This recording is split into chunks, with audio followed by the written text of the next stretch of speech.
Welcome to Armchair Expert, Experts on Expert. I'm Dax Shepard. I'm joined by Lily Padman. Hi. Hi there.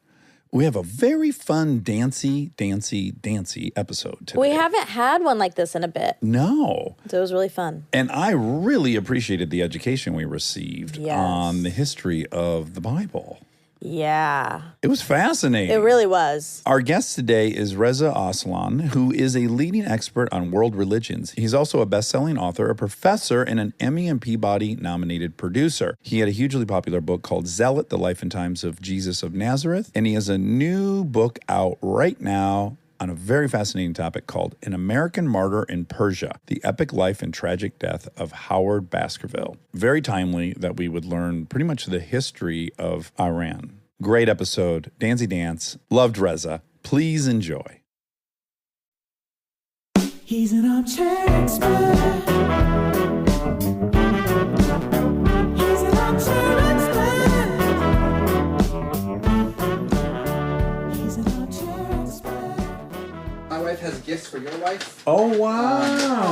So these are actually for your kids. Oh, okay. So my wife created Kiva, her new company. They create these boxes, which are basically like family, volunteer, activity, empathy packs. So this one is for refugees, and it's like kids. Like you do it with your family. Right.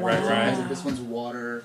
This one's food. I feel like I should try one of the kid-friendly projects. I think maybe you and I should. Start with kid-friendly, and then we'll move up. I'm not a misanthrope. Yeah. I live with someone who's very, very actively trying to. I'm much more Republican in that I'm like a one-on-one person. I have a friend who needs help. I'm the epitome of that empathy experiment where it's like you show people one child that's starving. And I'm like, where are they? I'll fly wherever to get her and her brother. Yeah. Now I'm like, You care less. At least they have And each you other. show the village, know? and I'm like, They're friends. They're fine. Yeah, they're fine. once you show the village, I'm like, y'all are fucked. I don't know. Someone there got to figure this out. I think if we're going to give some compassion to you, it's Okay. because you feel so helpless and you Yeah. can't handle it.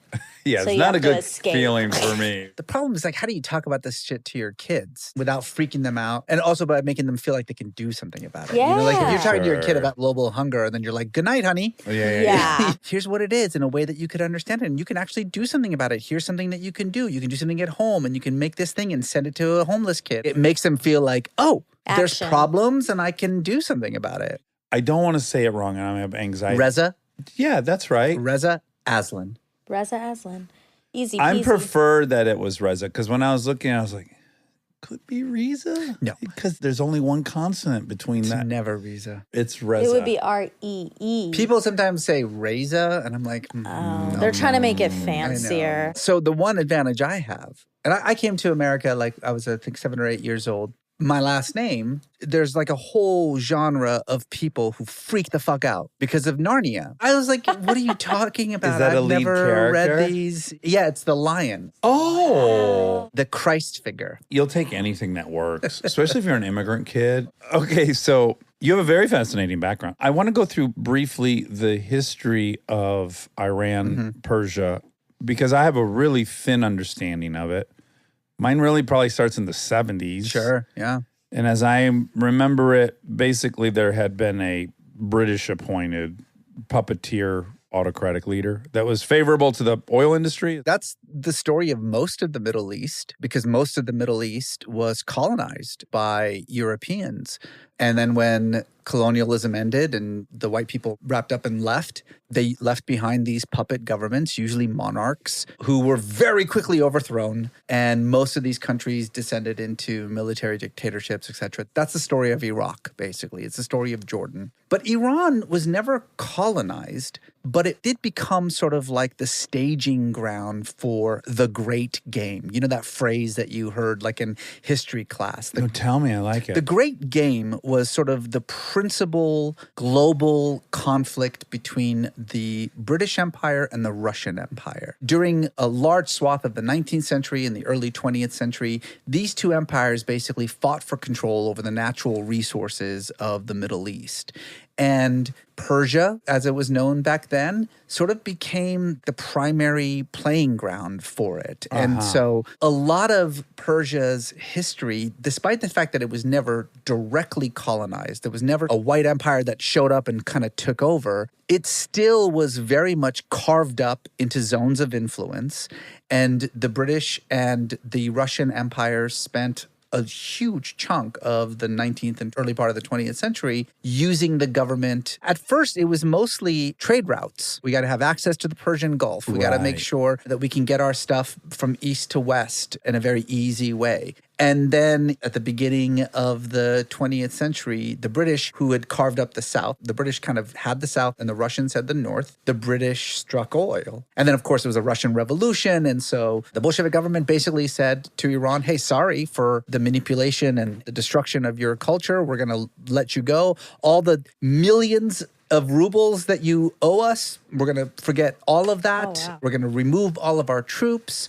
And the British in the South thought, that is such a great thing to do. We should do the exact same thing and give you freedom. Just kidding. The British in the South said, it's all ours. Yeah. Yes. Yeah. And at that point, really about the 20s, is when the British government kind of stepped in. And because of its access to oil and because of, everything that was going on with the run up to the First World War, they essentially took over the entire country. Again, not directly through the Shahs. And the Shahs, under a different name, we would call what? Shah is just the Persian word for king. Wonderful.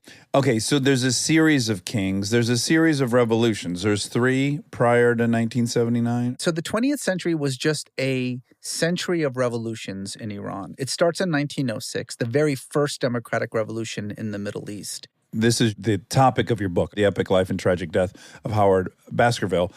We're now into his story. That's right. Because that's the first revolution. That's right. The first revolution. It's called the Persian Constitutional Revolution. And it was a coalition of young, zealous, a lot of them Western educated intellectuals, the merchant class, and then, and I think this surprises a lot of people, the clerics, the Ayatollahs. They all got together and said, the Shah is a dictator. There is no law here. It's whatever he says it is. Our national identity is under attack. Our natural resources are being sold off to the British and to the Russians. And by the way, all that money is going to the Shah. It's not like it's being dispersed to the country. And so they rallied together and they had this revolution, and the revolution resulted in a constitution, very progressive constitution, and a parliament. And so for a brief while, Iran became a constitutional monarchy. And then to your point about the book, so that was in 1906. The Shah, his name is Muzaffar ad-Din, he signs the constitution and then 3 days later dies. I think it's relevant to also put into the equation that Persia is Shiite. Yes. Muslim. That's right. Their neighbor, Iraq, is primarily Sunni. No, Iraq is about 60% Shia, Okay. and Iran is like 95% Shia. So the division between those two countries at that point historically already exists or no? No, at this point, there's no such thing There's as harmony Iraq. between There's them. just Oh, the Persian okay. Empire, and then there's the stuff that British control. So he signs his constitution. He dies 3 days later. And then his son, this 35-year-old piece of shit, one of these almost comically villainous monarchs. King that Joffrey show- type. Yeah, exactly. Like the Joffrey of the Middle East. His name is Muhammad Ali. Not that Muhammad Ali. This will be the one name I'll remember post-interview. Muhammad Ali has been told all of his life that God has birthed him to become the Shah. His father basically gave all that power away. And so he becomes Shah. And with his Russian backers, he essentially tears up the Constitution. He rolls cannons to the Parliament building, blows up the Parliament building with the parliamentarians still inside. Oh my God. They were literally having a session. No kidding. Yeah. Oh my Can I ask really quick, God. how long had this constitutional parliamentary monarchy existed before Muhammad Ali blows it up? Year. He's reclaiming the country for the Shahs of the past, going all the way back to ancient Iran when we ruled the world and we shall rule one more time and the country is mine again because through God divinity, wants it this way. yes, Yeah. yeah. And then he launches this war against the revolutionaries, essentially reclaims all of Persia back for the crown except for one town, this town in the northwest of the country called Tabriz. And That's the town that this kid, Howard Baskerville, suddenly shows up in. And Baskerville is a 22-year-old Christian missionary from Nebraska. But highly educated, right? Yeah, he went to Princeton. He went there right after Wilson becomes the president of Princeton University. And Woodrow Wilson's a complicated character because on the one hand, he basically created international relations as we know it. He helped win World War I. He created the League of Nations, which was the forerunner to the United Nations. He had this incredible idea that democracy is the gift of God. All people should be free, and it's the role of America to make sure that all peoples are free in the world. The Wilson Doctrine, is that it? That's right. Yes. He was also an unrepentant racist. He supported the Confederacy long after the end of the Civil War. Right, He was okay. still like, Yeah. the Confederacy should have won, man. But what he did do is that he created essentially what we now know as the college electives system. The Electoral College? No. You know, you would go to college and you take electives. Oh. Were you thinking the same thing? 100%. Oh, I'm sorry. I'm glad I My said mistake. that. Yeah. Thank you. I'm Yeah. like, oh, he got that backwards. No. Also, I think it predates No. that. I But think it anyways, let's predates- roll. Okay. Oh, Like electives, taking you know, you go to electives. college and Yeah. you're like, I'll take an art history class. Sure. 'cause I love took it, jazz you know? history. Exactly. Yeah. So Baskerville shows up. He's there to study Christian ministry. So that's what he does for his first 2 years. He's got his nose in the Bible. He's doing what he's supposed to do. He's going to be a minister just like his dad and just like his grandfather, just like his whole family is all Presbyterian ministers. Like Shaw's almost. Exactly. Yes. This is a real person. Howard Baskerville is a real person. Okay, yeah. because I also know you've done some fiction. Yes. Are you referencing his book on Jesus? Well, and leftover. Whoa! Oh, you jumped Atheist right joke. in there. Anyway, sorry. We'll get I was there. sitting right Yeah, there we'll on a get to platter. But anyway, junior year, he's got to take an elective. So he takes it with Woodrow Wilson, and it's a course on like jurisprudence. And he's hearing this whole stuff about how God's plan for the world is freedom. Democracy is the gift of God on earth. Well, you would think with the concept of free will that it's kind of baked into the old book religions. If God's granting free will to his or her children, it seems like all governments that would come out of it, this is a principle that's older than any of these governments we're talking about. Yes, but the idea that human beings should have a say in the decisions that rule their lives, that their dignity should be respected, that their most basic rights should be guaranteed, that the law should actually be written down somewhere Right. so that you can point to it and say, that's not how it's done. That seems so obvious, but for so much of the world, as we're even seeing today, that most basic thing is not a given. And that's the message that Woodrow Wilson pounded into Howard Baskerville's mind. And so when he graduates, instead of going back to Nebraska, going back to South Dakota and becoming a country preacher, he's like, all right, I'm going to go become a missionary and I'm going to go and see the world a little bit. And much to his chagrin, he gets posted to Persia, which is like the last place. Okay, so it wasn't calculated to on go. his end. He's not like, I'm going to specifically go teach English and spread the word of God in a place that's already struggling. He just got assigned. Yeah, he desperately wanted to go to China. He wrote numerous letters to the head of the Presbyterian mission saying, obviously I'll go wherever you think it's best, but I've been talking to God and God really, really wants me to go to China. Yeah. Maybe Japan. Right. China or Japan. I really think that's where God is calling me. I mean, obviously you know best. And they were like, no, you're going to Persia. And this was the last place that he wanted to go because he had read all these terrible reports, not just about Persia. He's reading these missionaries who are there who are writing like these dispatches back. They're like, every sin in the Decalogue is ever present in Persia. And add to that the most abominable sin of Sodom. And he's like, what? I don't want to go to Persia. Now, really quick, because I want to know what his marching orders were. Was he there to proselytize, to convert? He's got a double job. So his job is to teach. There's a mission school there. So he's Yeah. teaching English and history. The promulgation of Christ is the point of the school. Every non-Persian who is teaching there is a missionary. He is there to preach the gospel. His term for it was to do the Mohammedan work, which was to convert Muslims to Christ. They would seem to me to be one of the least receptive to that because they have their own religion. Definitely they're less receptive than the Chinese and the Japanese were at the time. Right, you know? right.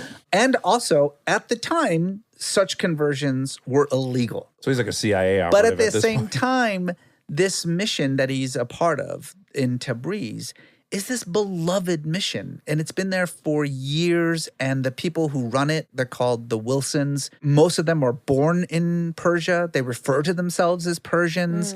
They're so deeply a part of the community that while there's very little evidence that they actually were all that successful in converting anyone, they were beloved in the community. And also, one thing that's important to understand about Tabriz is a border town.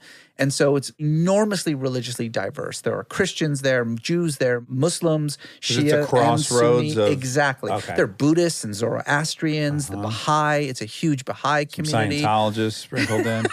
So, it's a religiously Yeah, sophisticated place, and they're doing their best. They're trying their hardest. But the truth of the matter is that the primary people that they were converting were indigenous Christians to American evangelical Christianity. That's what they were there to do. Okay. So they knew that it was going to be very hard to convince a Muslim to become a Christian. But there are ancient Christian communities that date themselves all the way back to the apostles, Chaldeans, Assyrians, Yes, Armenians, Nestorians. And these American evangelical Christians were like, you're not doing it right. Right. And we're going to come and tell you how to do it. So that was honestly their primary focus. Yeah. If they picked up a couple stray Muslims along Yeah, the then way, all the better. Bonus Yeah, points. bonus points.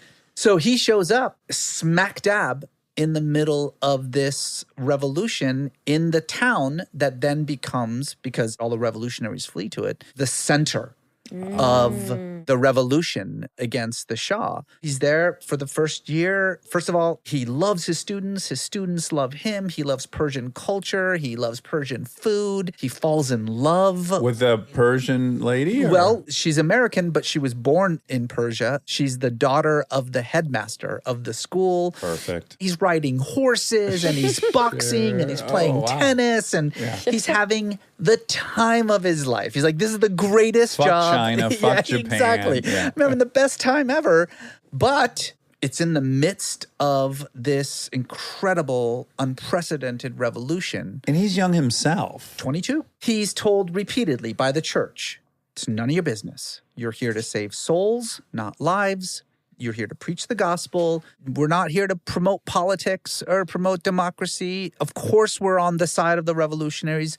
Of course, the Shah is a violent, psychotic despot. Not your problem. And he's being told by the State Department, this revolution has no hope in succeeding. They actually get a memo from the State Department. Know that the U.S. government's position is that there is no such thing as democracy in the Muslim world, that Islam implies autocracy, and that any American who takes part in it will be tried for treason. Was that Shah, King Joffrey, Muhammad Ali, was he making any contracts with America? Americans were like, what the fuck is Persia anyway? Yeah. Like, we don't Yeah. even know. It That's was all weird. just the British and the Russians at this point. They were hopping on with the British, whatever the British said. Yeah. And also, they don't have anything we need. They don't have anything we want. Right. Don't There's rock some the boat. Rumblings about maybe some kind of oil in the South, but who knows? And in any case, the British own it all anyway. Don't rock the boat. None of your business. And he does. For about a year, he puts his head down. He teaches his classes, but this is Woodrow Wilson's student, and he's looking out of his window and he is seeing people like literally dying for their most basic rights. He is landed smack dab in a revolution that he's only read about in books. The situation's getting worse and worse. At a certain point, the Shah's troops come to Tabriz. They try to take over the town for a few months, but they can't. The revolutionaries are too strong. And so then the Shah's like, all right, we can't defeat you. We're just going to starve you to death. And so the Shah encircles the entire town and then slowly cuts off all water, cuts off all food, and then the town just starves to death. Oh my God. And in the midst of this, the church keeps saying, none of your business, none of your business. The State Department Well, now keeps it is saying, my none of your business. business. yeah, now I'm starving. And now Baskerville just can't anymore. He's watching his own students going off to fight and not coming back. Meanwhile, he's teaching them about American history and the American Revolution. The hypocrisy becomes so much that one day he just can't do it anymore. And so he stands in front of his students and he says, I can't ignore the suffering on the streets anymore. I'm quitting the teaching job. I'm quitting my missionary post, and I'm going to go and fight. In this sort of crazy made for Hollywood moment, his students get up and go with him. So they join the revolution. The State Department obviously comes to him and says, you're an American. You can't fight in a foreign war. Come back home or we're going to have to arrest you for treason. And this, at that point, 24-year-old kid says, all right. And he hands over his passport. And he says, I guess I'm not American anymore. Wow. Because what it means to be American means to help people fight for their most basic right. What it means to be Christian is not to just like preach this gospel because it ain't working, but to actually do what Jesus would have done, which is like go and sacrifice myself with these people for their most basic rights. It's really tricky to imagine what Jesus would do because on one hand, also Jesus would turn the other cheek. You'd be getting starved and harm. Well, I mean, it literally says turn the other cheek, right? Those are his words. Those are his words, but there's a context to that. Jesus was engaged in his own revolution against a ruthless foreign entity that was taking away the most basic rights of the Jews in The first Romans. century Palestine. Yeah. Pontius Pilate. Yeah. But at the very least, putting your faith into practice. What does it mean to be preaching Christianity to people who are starving on the streets and fighting for their most basic rights? But this is the heart of the confusion of the book and the religion and all this stuff is on one hand, yes, what you're saying holds true with some tenets and principles, at least I understand that are in there. And then yet so many others it violates. Yeah. Hence the That's the- complexity Well, of, yeah, that's the whole thing. Yeah. It's Jesus often isn't reflected 100% in yeah. the books. That was the I know, whole but he was a point of Zealot, yeah. pacifist and he was not a willingly pacifist. died. Do not say that I have come to bring peace on earth. I have not come to bring peace on earth. I have come to bring the sword, Jesus says in the Gospel of Mark. Jesus was not a pacifist. Jesus came, in his own words, to declare the kingdom of God on earth. That meant to remove the kingdom of Rome from Israel. Jesus was a radical, zealous revolutionary, not the celestial, airy-fairy God that has no interest in the things of this world that right-wing Christians have turned him into. He's the opposite of that. Read my book, Zealot, everybody. Thanks. I know. Oh, over 1 million people have. New York Times bestseller. Okay, we can move right past it. But I just will say I could get 6 other biblical scholars on here to point out all of his pacifist quotes. Yes, they do exist. He put up no fight when they came for him. Or did he? Sort of. Okay. I mean, it's a very long story. We could definitely get back to not just what Jesus represents, but how to really understand what religion is and why you could get 6 other people here who would say 6 different things. I'll tell you why it scares me is because a jihad, a holy war, killing infidels. Anytime anyone's got marching orders from this whatever version you want, 3,000, 2,000, 1,000, 800-year-old book, and it could ever be part of the marching orders for revolution or committing, even if justified, a homicide in defense of the revolution, I'm just going to throw a flag in the air. It just scares me. All right, let's do this. We're going to do it anyway. You know what I'm Let's do it. saying? Do it. Okay. I like that he might say, I'm going to fight to die for democracy. It's clean. I dig it. To go, oh, my work as a Christian is now best served in a military conflict. Just either leave Christianity out of it and just keep it on the democratic tip. Because anytime people are motivated by an old book and an omnipresent thing, entity in the sky, and they're taking direction from it, I'm nervous. And you should be. Okay. And the reason that you should be is because religion means whatever the religious person says it means. Right. There is no such thing as religion in a vacuum. In fact, there's no such thing as Christianity. There's no such thing as Islam. There's no such thing as Buddhism. There is only Islams, Christianities, Buddhisms. The power of Scripture comes from the reader. Without interpretation, it's just words on a page and it means nothing. And this is why the same Hebrew Bible that says, do unto others as you would have them do unto you, also says, slaughter every man, woman, and child who does not worship Yahweh. The same Jesus who said, turn the other cheek, said, I've come to bring the sword, not peace. The same Quran that says, if you've killed one person, it's as though you've killed all of humanity, says, slay the idolater wherever you find them. It is everything. That's what it is. It is everything. So you could say, religion has been responsible for some horrific horrific things in the world. 100% true. It has also been responsible for some incredible things. The civil rights movement was a religious movement. So was Jim Jones. You can't say, okay, but Martin Luther King was right about Christianity and Jim Jones was wrong about Christianity. There's no such thing as right or wrong when it comes to religion because it is 100% subjective. But that doesn't mean that religion itself is some rarefied thing. That's true of every ideology. The problem that we have in this country right now is not religion, it's nationalism. And nationalism has killed far more people just in the last 100 years than 2,000 years of religion has. The greatest, most bestial acts of human violence, first of all, have all happened in the last 100 years and have almost been strictly as a result of nationalism, communism, Marxism, and we will use any ideology to kill each other. And it's hard. It's very, very hard to kind of wrap your head around this because it feels like it's not right. But we think that there's something unique or special about religion, that people are more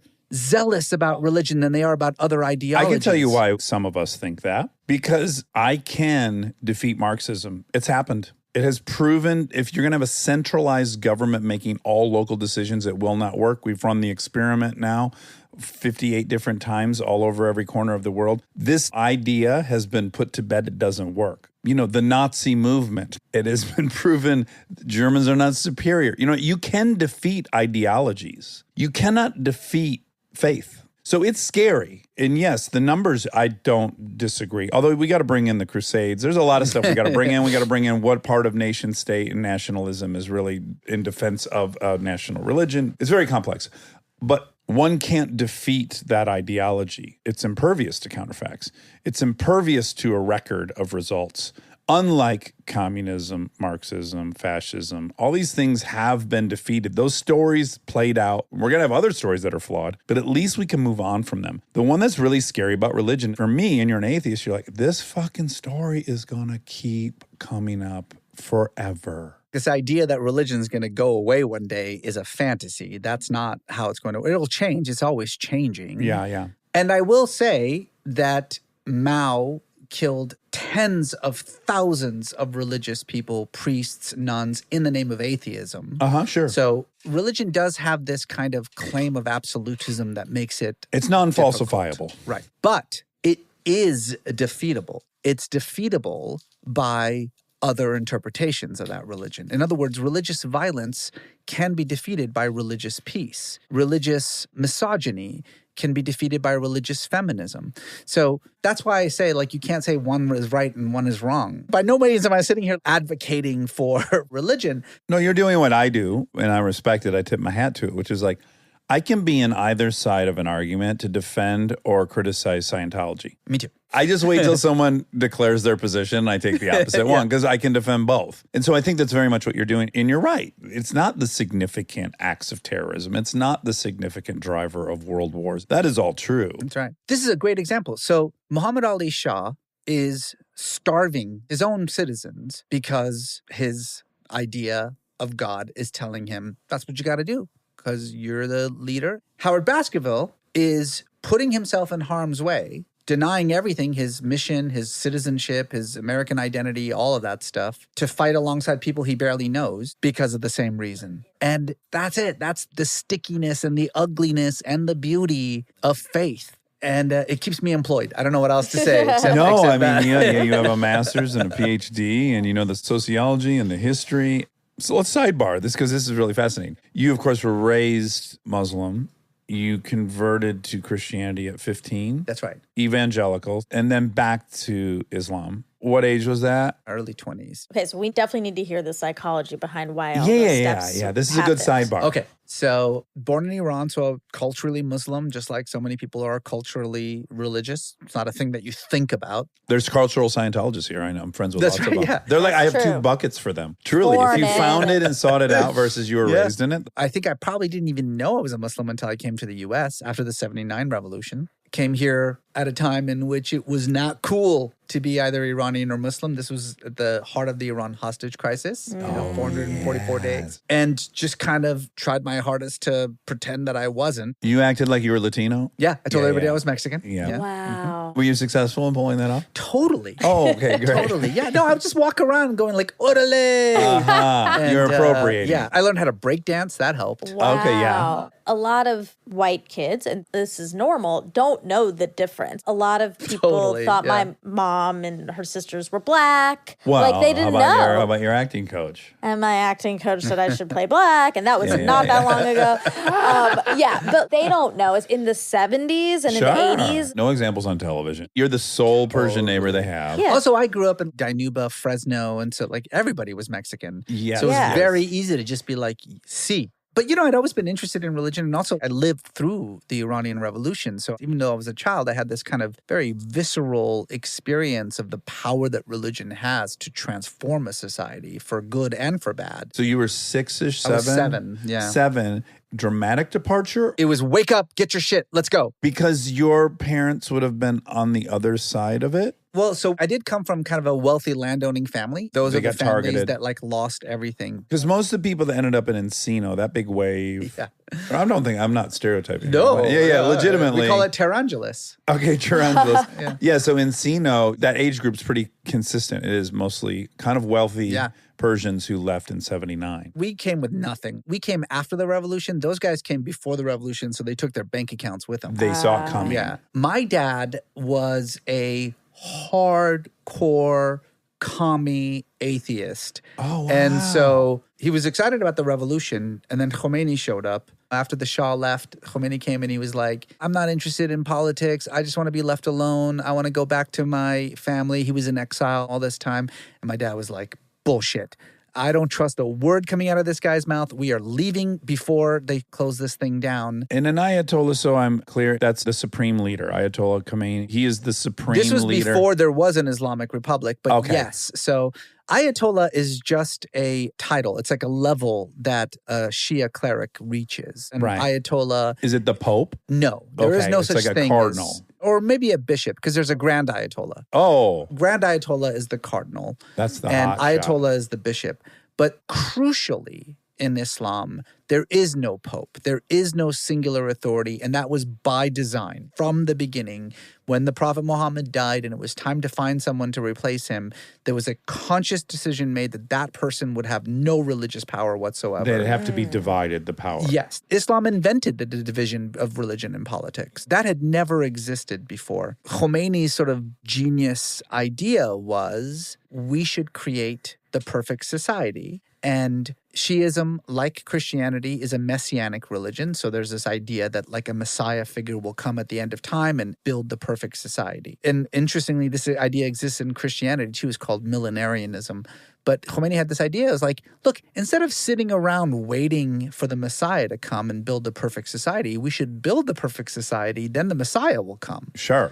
His idea was the way you build the perfect society is the representatives of that messianic figure should be the ones to run it. And so he created this completely unique, never really talked about before version that we now know as the Islamic Republic of Iran. There's a lot of layers happening, right? There is a democratically elected president there, but above all of it is the Ayatollah. And again, there are many, many ayatollahs, and there are many, many grand ayatollahs. But this concept of the supreme leader was something that Khomeini invented. Okay. Whole cloth himself. And then he named himself supreme leader. It's like giving yourself a nickname. Exactly. It's not cool. A pope with political power. That's exactly the way to think about it. And that's never existed in Islam. It's never existed in Shia Islam. It's a completely new idea, and it was considered absolutely heretical everywhere else in the Muslim world. And to this day, there are still many, many grand ayatollahs and ayatollahs who think that the idea is sinful and disgusting. What supreme leader are they on? The second one, just to make life more complicated, his name is Khamenei, Yeah.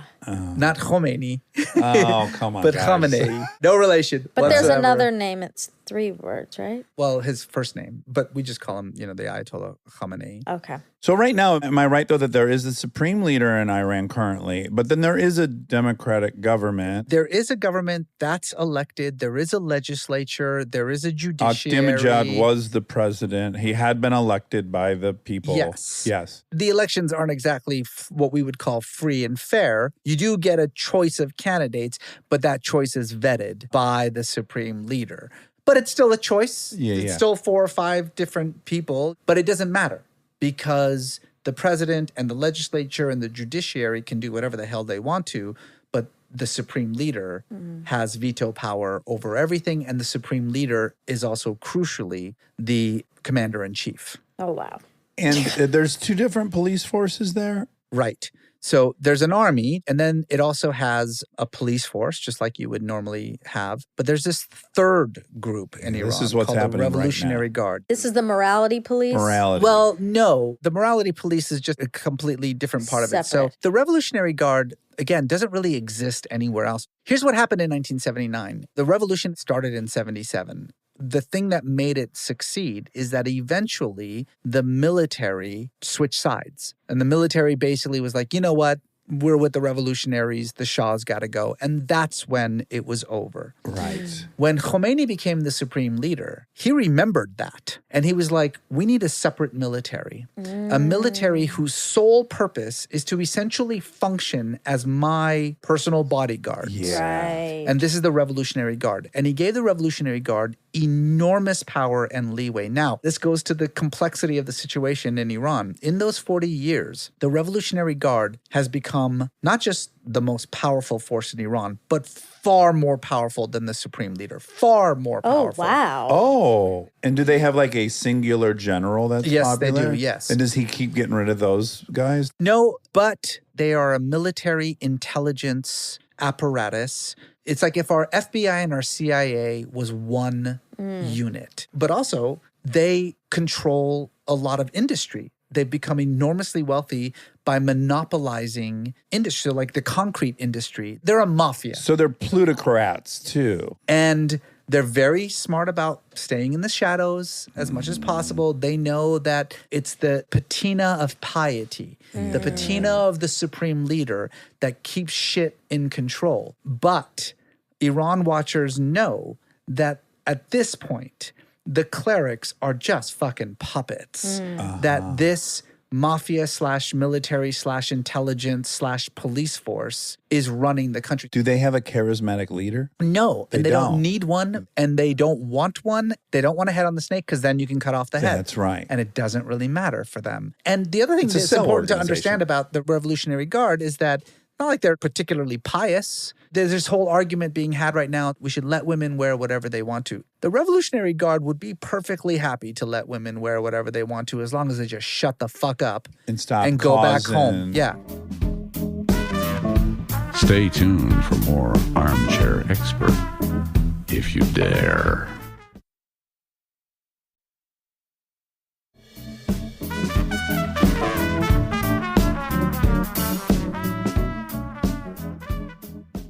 So who's this other group? The morality police, Yeah. they're called the Besiege. The best way to put it is that it's sort of vigilantes who have been given uniforms. Almost like volunteer firefighters? Yes. Okay. Yeah. They themselves are primarily from poorer communities. They themselves tend to be more pious, and they have carte blanche to harass people. And it's not just like, hey, your hijab is wrong.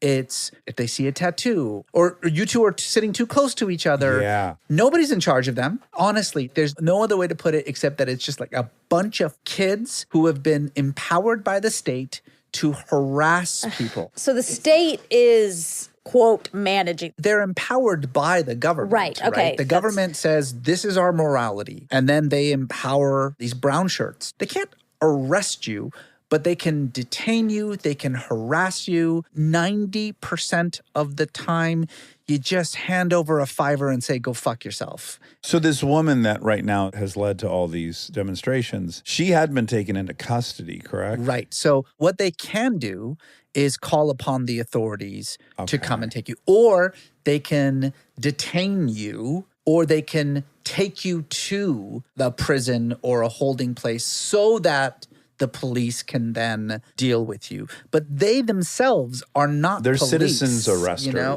Exactly. Wow. Yeah. You know what this reminds me of too is it's semi-reminiscent of in the cadre system in communism, how you had all these people empowered to find out who was talking. That's exactly what it is. They hang out in parks. They hang out in restaurants. They hang out on ski slopes. Nightclubs, they got to be all They're over not them. really nightclubs. They're more private parties. Okay. They do that too. They like get wind of private parties or they hear music. They're Debbie Downers. They're Debbie Downers. But if they can Yeah. detain you, there's still legit fear around it. What's really kind of freaked people out about what happened to Mahsa Amini, the woman who was murdered, is that especially in places like Tehran, this is an incredibly cosmopolitan city, for a long, long time, people had learned to just kind of navigate around the problem. The loose hijab is just a standard thing. I mean, you see these beautiful women on the streets of Tehran, you know, with these like Hermes hijabs. It's just like barely holding on, gorgeous makeup. Or you would see like guys, you know, with long hair or punk styles. And this is technically forbidden.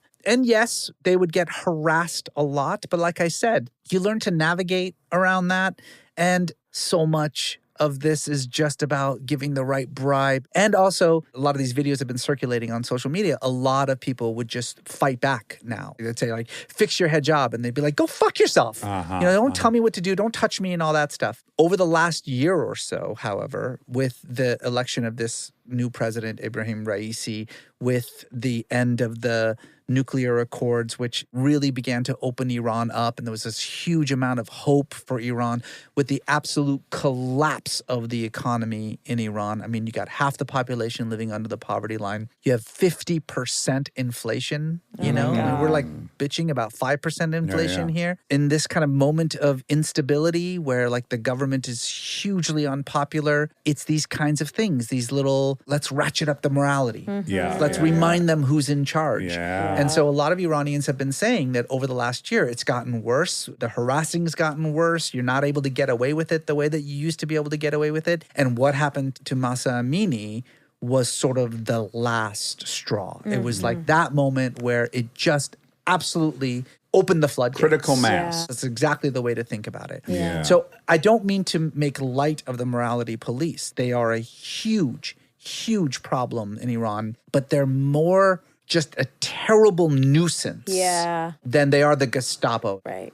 Okay. Whew. Back to 1979. Your dad was fearful of the Ayatollah Khomeini becoming the supreme leader, which in fact happened. So you came here. We came here, and once we got to America, my dad was like, great, well, we don't have to pretend anymore. No more religion. It's done. I didn't grow up with any kind of religion, but I was always really fascinated by religion. And then when I was in high school, I went to this youth camp, this kind of Christian youth camp. How'd they get you? I was just telling this story. I want to go to Cedar Point as an amusement park about 3 hours away. And my friend was like, we're going to go in 3 weeks if you want to start coming to youth group. It's fun. Social. We're all having a great time. My friends are going. Yeah. They're very inclusive. But I heard the gospel story for the first time. And there's a reason why they call it the greatest story ever told. It's a good story. It has stood the It's test of compelling. time. Really, Yeah. really good I don't know if story. people talk about Godfather in 2,000 years. I hope they do, but it probably won't make the cut. Who knows? Yeah. Can you remember what aspect of it you found attractive? You are born in sin and you're going to die and you're going to burn in hell. But don't worry about it because 2,000 years ago, God sent his only son, his only begotten son, / himself / Holy Spirit. Yeah. Why? Don't worry about it. Don't worry about it. Yeah. Put it back on the shelf. Yeah. And he died for your sins. And all you got to do is believe in his name. That's it. It's an easy buy-in. You have eternal life. You will be in paradise forever. I'd never heard anything like that before in my life. I thought The ultimate ROI, return on the investment. greatest thing I have ever heard in my life. And I don't do anything half-assed. And so I just was like, okay. Yeah. And Wow. I just spent the next few years basically preaching that same thing to everyone, whether they wanted to hear it or not. Uh-huh. And then when I went to college, I knew I wanted to be a writer. You can't tell your immigrant parents are going to be a writer. Think how Monica's parents feel. I told Fucking be them an they weren't actress. happy. I told my mom I wanted to be a writer, and she's like, "Who's stopping you from writing? Go be a doctor." Yeah. Pick up a law And then- degree. yeah, and then Well, write. wait, speaking of your parents, what did they think of this Christian Oh my God. movement? It had to They drive were- your dad nuts. Yes, I converted my mother to Christianity. did. I converted my sister to Christianity because I didn't want him to burn in hell. Sure. Of course not. And my dad was like, we left Iran Yes. so that we wouldn't have to deal with this. Yeah. And here it is again. He was not very happy. But when I went to college, I decided, okay, well, I'm going to study religion and I'll start with Christianity. And what I discovered was that basically everything that I thought I knew about Jesus, about Christianity, about the birth of the religion, about its meaning and its significance, it was all wrong.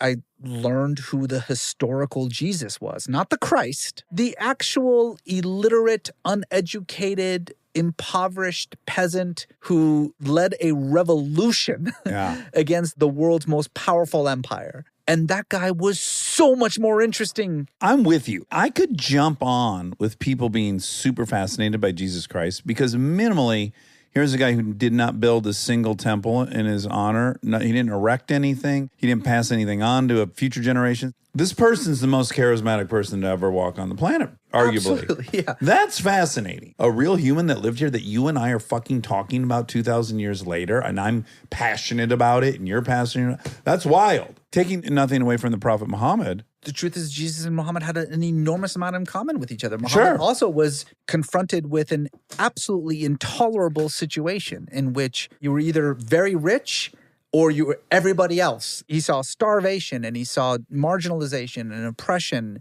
and he did something about it. These both are socioeconomic movements, really. That's what religion is. Muhammad died never intending to start a new religion. The word Islam doesn't exist in the Quran. He says repeatedly, this is not a new message. This is not a new message. This is the same message that was given to the prophets before me. Jesus died a Jew. He was not interested in starting a new religion. He was a Jew preaching Judaism to other Jews. The Buddha was not a Buddhist. He was a Hindu.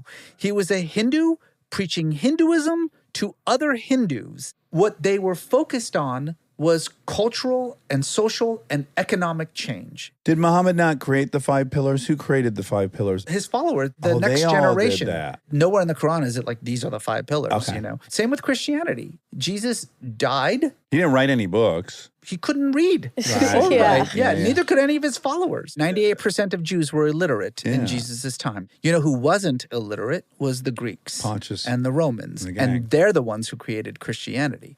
It all comes back to something that you were saying earlier, which was get through the religion to the actual founder.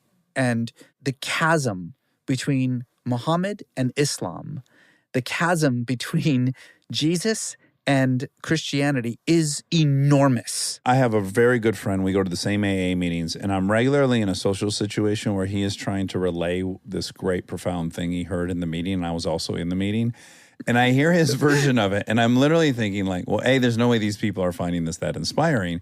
And B, that is not at all what was said. Although I know he heard the correct thing, him articulating it after the fact isn't his strong suit. All these people who wrote all of these texts were trying to remember what Muhammad said to them and what Right. Jesus said to them. Exactly. And I'm just saying, I witness it. And sometimes it's one day later. 100%. It's a And game it's of telephone. The worst version possible because it's actually hundreds of years between it. Absolutely nothing Jesus said was written down. In the case of Muhammad, it is true that, especially the last decade or so, because the difference between Muhammad and Jesus is that Muhammad was successful. Like, And it was that's 800 crazy. AD? 600, the 7th century. It actually worked for him. Jesus was Van Gogh and he was Picasso. He got to Yes. see his work appreciated. Exactly. Yeah, yeah. And so, at least in Muhammad's time, there were a group of people around him who were like, we should remember this. There's no evidence that they wrote it down at that time, but they did memorize it. Were known as the Qurra. We're the people who remember. The oral history. Yeah, and there's- exactly. yeah. And then after Muhammad's death, about a generation later, there was this notion that we should probably write that stuff down. So get the people. What did he say? Do you think it was largely remembered in songs? Some of A them? huge amount of the Quran actually is poetry. And so it's easier to remember. But in the case of Jesus, He's hanging out with a hooker. yeah, nobody knew what was happening here. It was a 3-year revolution. And by the way, at least on the surface, seemed to have failed miserably. And also,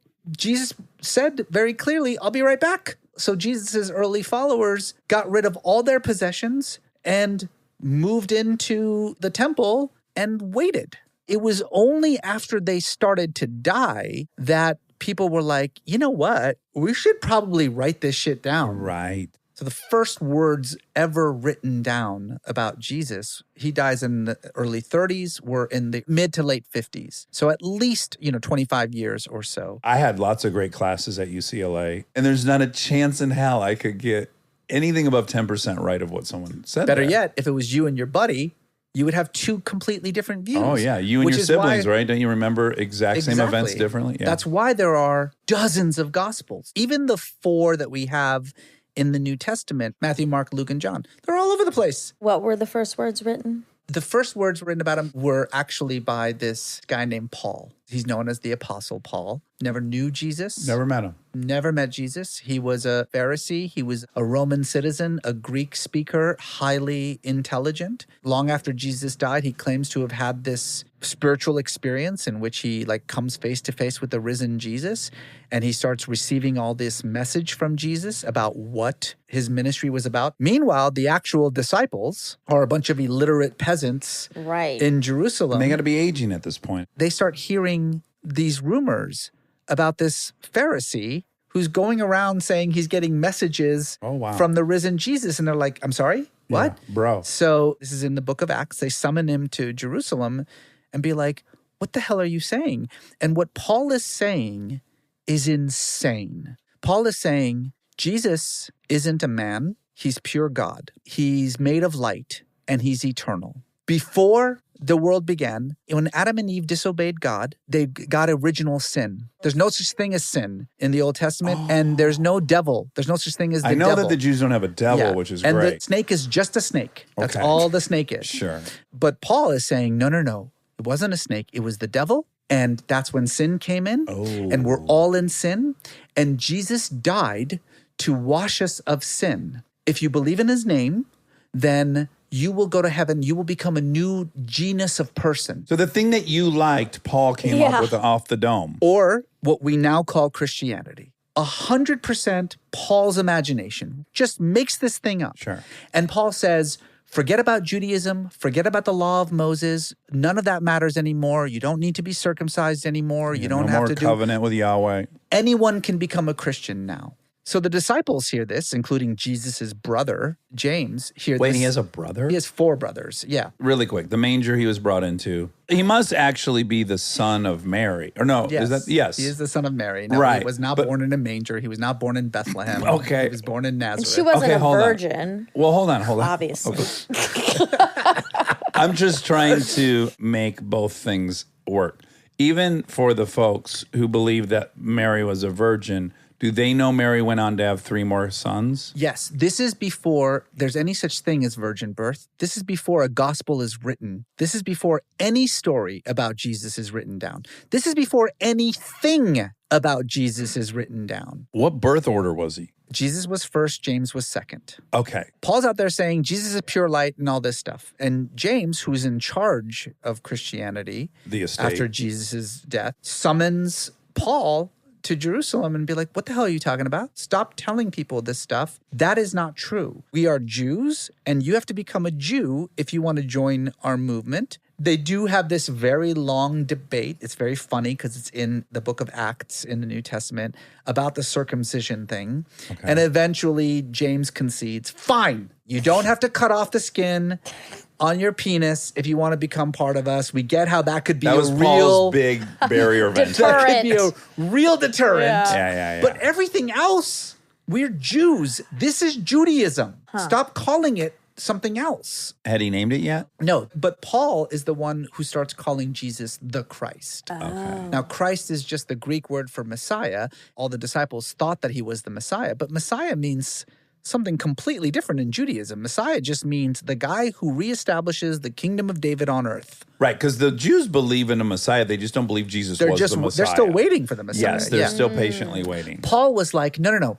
He was the Messiah, but Messiah means something completely different. And the kingdom that he's talking about is not even an earthly kingdom. It's a heavenly kingdom. Paul is the Colonel Parker. Oh, I see what you're going to say. He's creating Yes. an industry He's out of... creating Elvis. Yes. That's right. Yes. What's really curious is he's obviously loud and charismatic and getting attention on his own, yet he doesn't choose to embellish his own importance. No, he most definitely does. Oh, he does. Okay. Yeah. There's 21 books in the New Testament, and 11 of them are either by Paul or about Paul. So he goes around and he starts creating these Christian communities everywhere. A lot of non-Jewish Christian communities, because his whole thing is this is for everyone. And he's writing this shit down. And this is the key right here. He's writing these letters. This is what Jesus was. This is what he meant. This is what he said. Eventually, he gets the riot act from the disciples who are like, that's not what Jesus said. I know because I bunked with him. And you better stop it right now. And Paul does, because you can't argue with the disciples. And then what the disciples do is they send their own emissaries to all of the communities that Paul has created to basically fix things. So have you ever noticed that there's a 1 Corinthians and a 2 Corinthians, that there's a 1 Galatians and a 2 Galatians? So Paul writes a letter to these communities, to the Galatians. This is what Jesus wants from you. Then in 2 Galatians, the letter usually begins with, some other people showed up and they told you that that's not what Jesus said. There are wolves in sheep's clothing. Do not listen to them. Sure, they call themselves the apostle, but I'm the apostle too. I'm an apostle.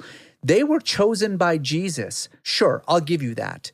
But Jesus picked me when I was in the womb. They were chosen by the earthly Jesus. I was chosen by the heavenly Jesus. Fast forward to 66. Paul wins. The book is Paul's book. So here's what happens. Right now, the only thing that is written down ever about Jesus are all these letters that Paul writes. It's now 66. James is dead. Paul is dead. Peter is dead. All these big important figures are dead. And in 66, something extraordinary happens, which is that revolution that Jesus was trying to do 35 years earlier actually happens. The Jews rise up. They kick the Romans out of the Holy Land. It's a fucking miracle. The greatest empire the world has ever known. Now, it turns out Rome is busy with its own civil war, but nevertheless, Israel is liberated. This is the kingdom of God. And for 4 magical years, they keep the Romans at bay. And then the Romans eventually, they settle their own civil war, and someone's like, hey, whatever happened to Israel? We should go and just kill everybody. Yeah. And that's what they do. They show up and they slaughter everyone. They burn Jerusalem to the ground. They burn the temple to the ground. Josephus, the historian, says it's as though the city never existed when Rome is done. Wow. And the first church is gone. Everything is gone and dead. And the Jews that remain, that actually survive, are scattered into the Roman Empire. Now, at this point, the only thing about Jesus that exists, it's not his original church, it's not his disciples, it's not his apostles, is these fucking letters from Paul. Yeah. A year later is when the first gospel about Jesus is written. What does that gospel writer do? He's got stories, obviously, but what he has is Paul. Yeah. And so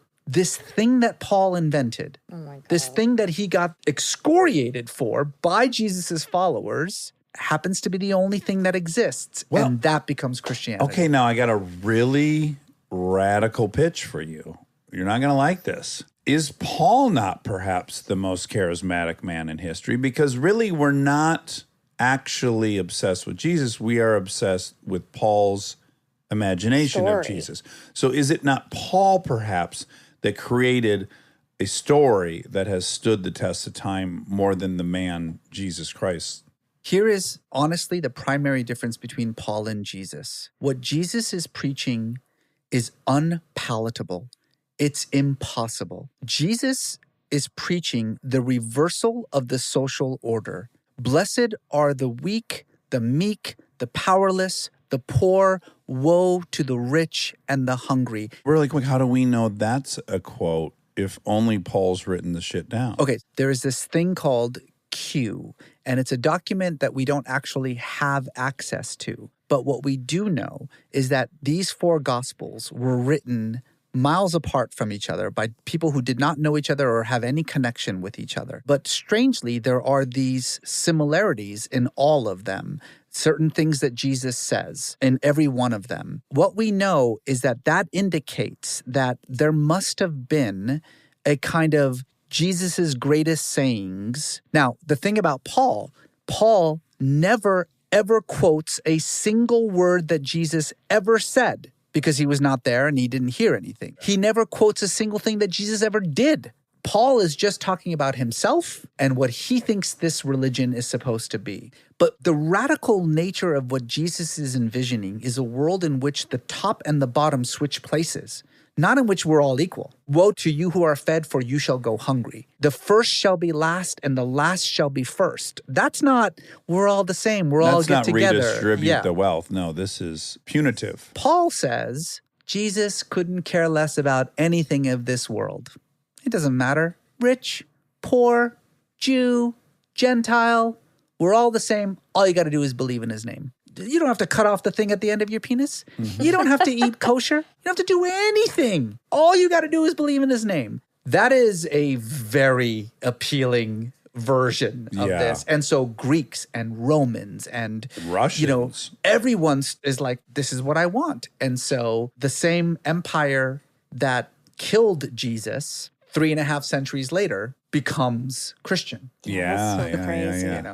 I hear that story and I'm like, holy shit. A, I don't want to be a Christian anymore. I want to be a follower of Jesus, because that sounds compelling to me. And secondly, I'm learning about what religion is. And when you study the religions of the world, it becomes difficult to take any one of them all that seriously any longer. Certainly it becomes very difficult to take any of their truth claims. Can I add in, if you look at it from an anthropological lens of what types of religion rise from which types of environments, it becomes very correlated and predictable. Absolutely. When you live between 2 flooding rivers, you have one version of God. When you live on the Nile, on a fertile crescent, and it's predictable, you get another kind of. When you're in the Indus Valley, you get a nicer, less hostile guy. And the other thing that you start to notice is there's a very fancy term for it, which is patterns of religious phenomena. But it's essentially, you start to realize, oh, holy shit, it's all the same thing. Oftentimes, they're saying it in the same way. They're using the same myths. There's like 14 versions of a flood narrative. And so the big kind of aha moment that I had when studying religion was the best way to think about what religion actually is.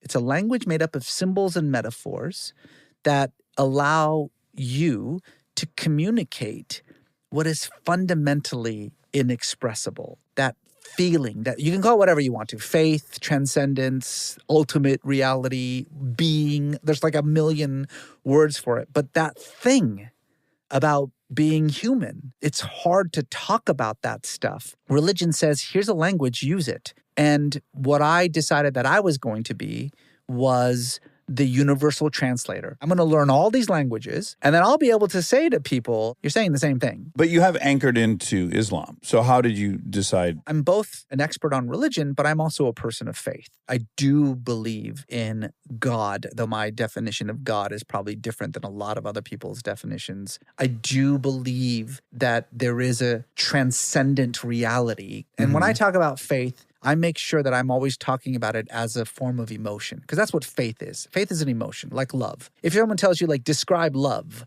it's the experience that you've had. Like, you can't really describe it. Well, I'd take a run at it, but yeah. I have had certain experiences in my life that have made me realize that there is more to reality than this material world. And I wanted a language so that I could talk about it. But the language that is most comfortable to me is the language of Islam. But I'm not a Muslim because I think Islam is more right. There's no such thing as more right. I just like the metaphors. You prefer speaking that language. Yeah. This thing that the Buddha once said, which I think is really profound, which is that if you want to strike water, you don't dig 6 1-foot wells, you dig 1 6-foot well.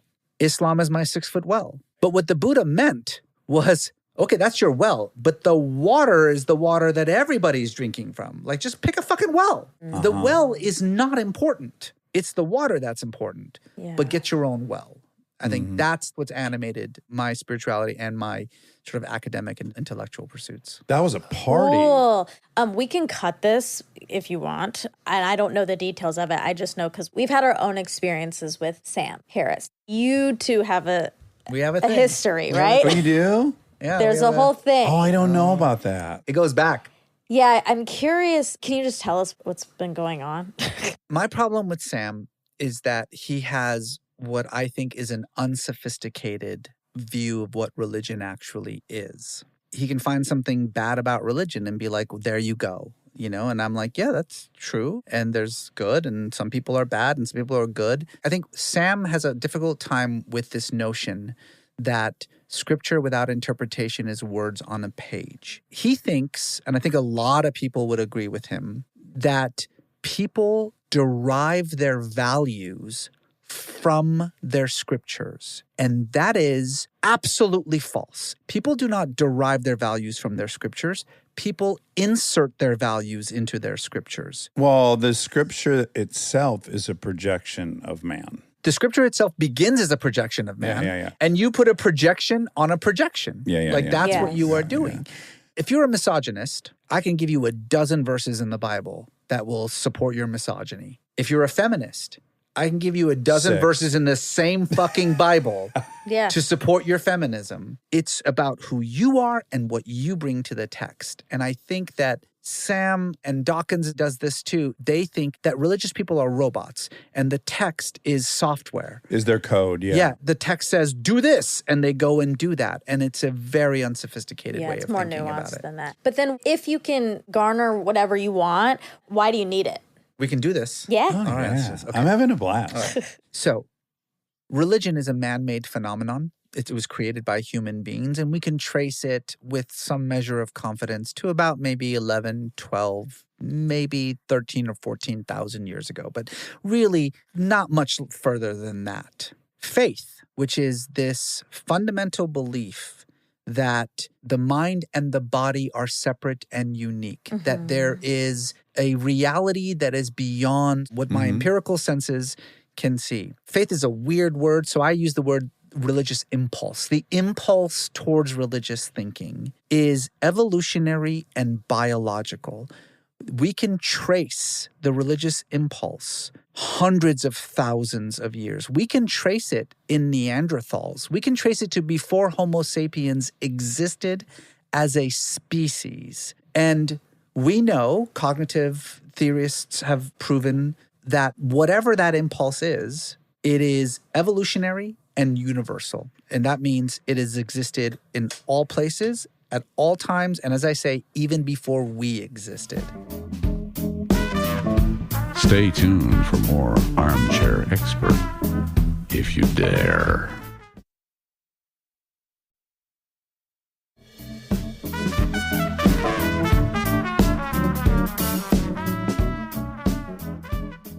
I think Yuval does a great job of explaining in Sapiens the evolutionary benefit, the group cohesion that grew out of a shared belief system, a shared story. Right, and he's wrong. Oh, Okay. now you and I So, might dance. Now, Okay. hold on, because Okay. this is Durkheim said this 200 years before he did. So there is no more real significant debate over that part. Then hominids have believed something was happening for as long as we And know. that it's evolutionary, and that it's always been there, and that it's in our brain. Well, it's part of hold the on. functioning You got to of be our more specific cognitive about its process. evolutionary. What I mean by evolutionary is that it has always existed in our species. It is a part of our normal cognitive processes. It's embedded in our brain. It exists in species of humans before us. There's no more argument about that part. The argument now is why? Yuval's explanation is that it creates social cohesion. Yeah. That's an explanation that started with Emil Durkheim 200 years ago, and it's an explanation that has been debunked. How so? And the reason for that is twofold. Number one, for religion to be an adaptive advantage insofar as it creates social cohesion. So that's why it exists. Well, there's two problems with that. Number one is that kinship, not agreement on a set of symbols and metaphors, is how social cohesion actually evolved and kept us from killing each other. The people in your cave were related to you. Kinship ordered populations had a max capacity of 100 to 150. And yet faith, or whatever this religious impulse means, existed then. So Yeah. it didn't come about when we started building cities and villages. You're saying specifically that faith is the evolutionary component. That's not what anyone's saying. Let's just be clear about that. Our capacity to believe in a similar story, that could be money, that could be a bartering system, that could be any number of things, religion and or faith is one of the many things that we could grab onto. It's not singularly faith.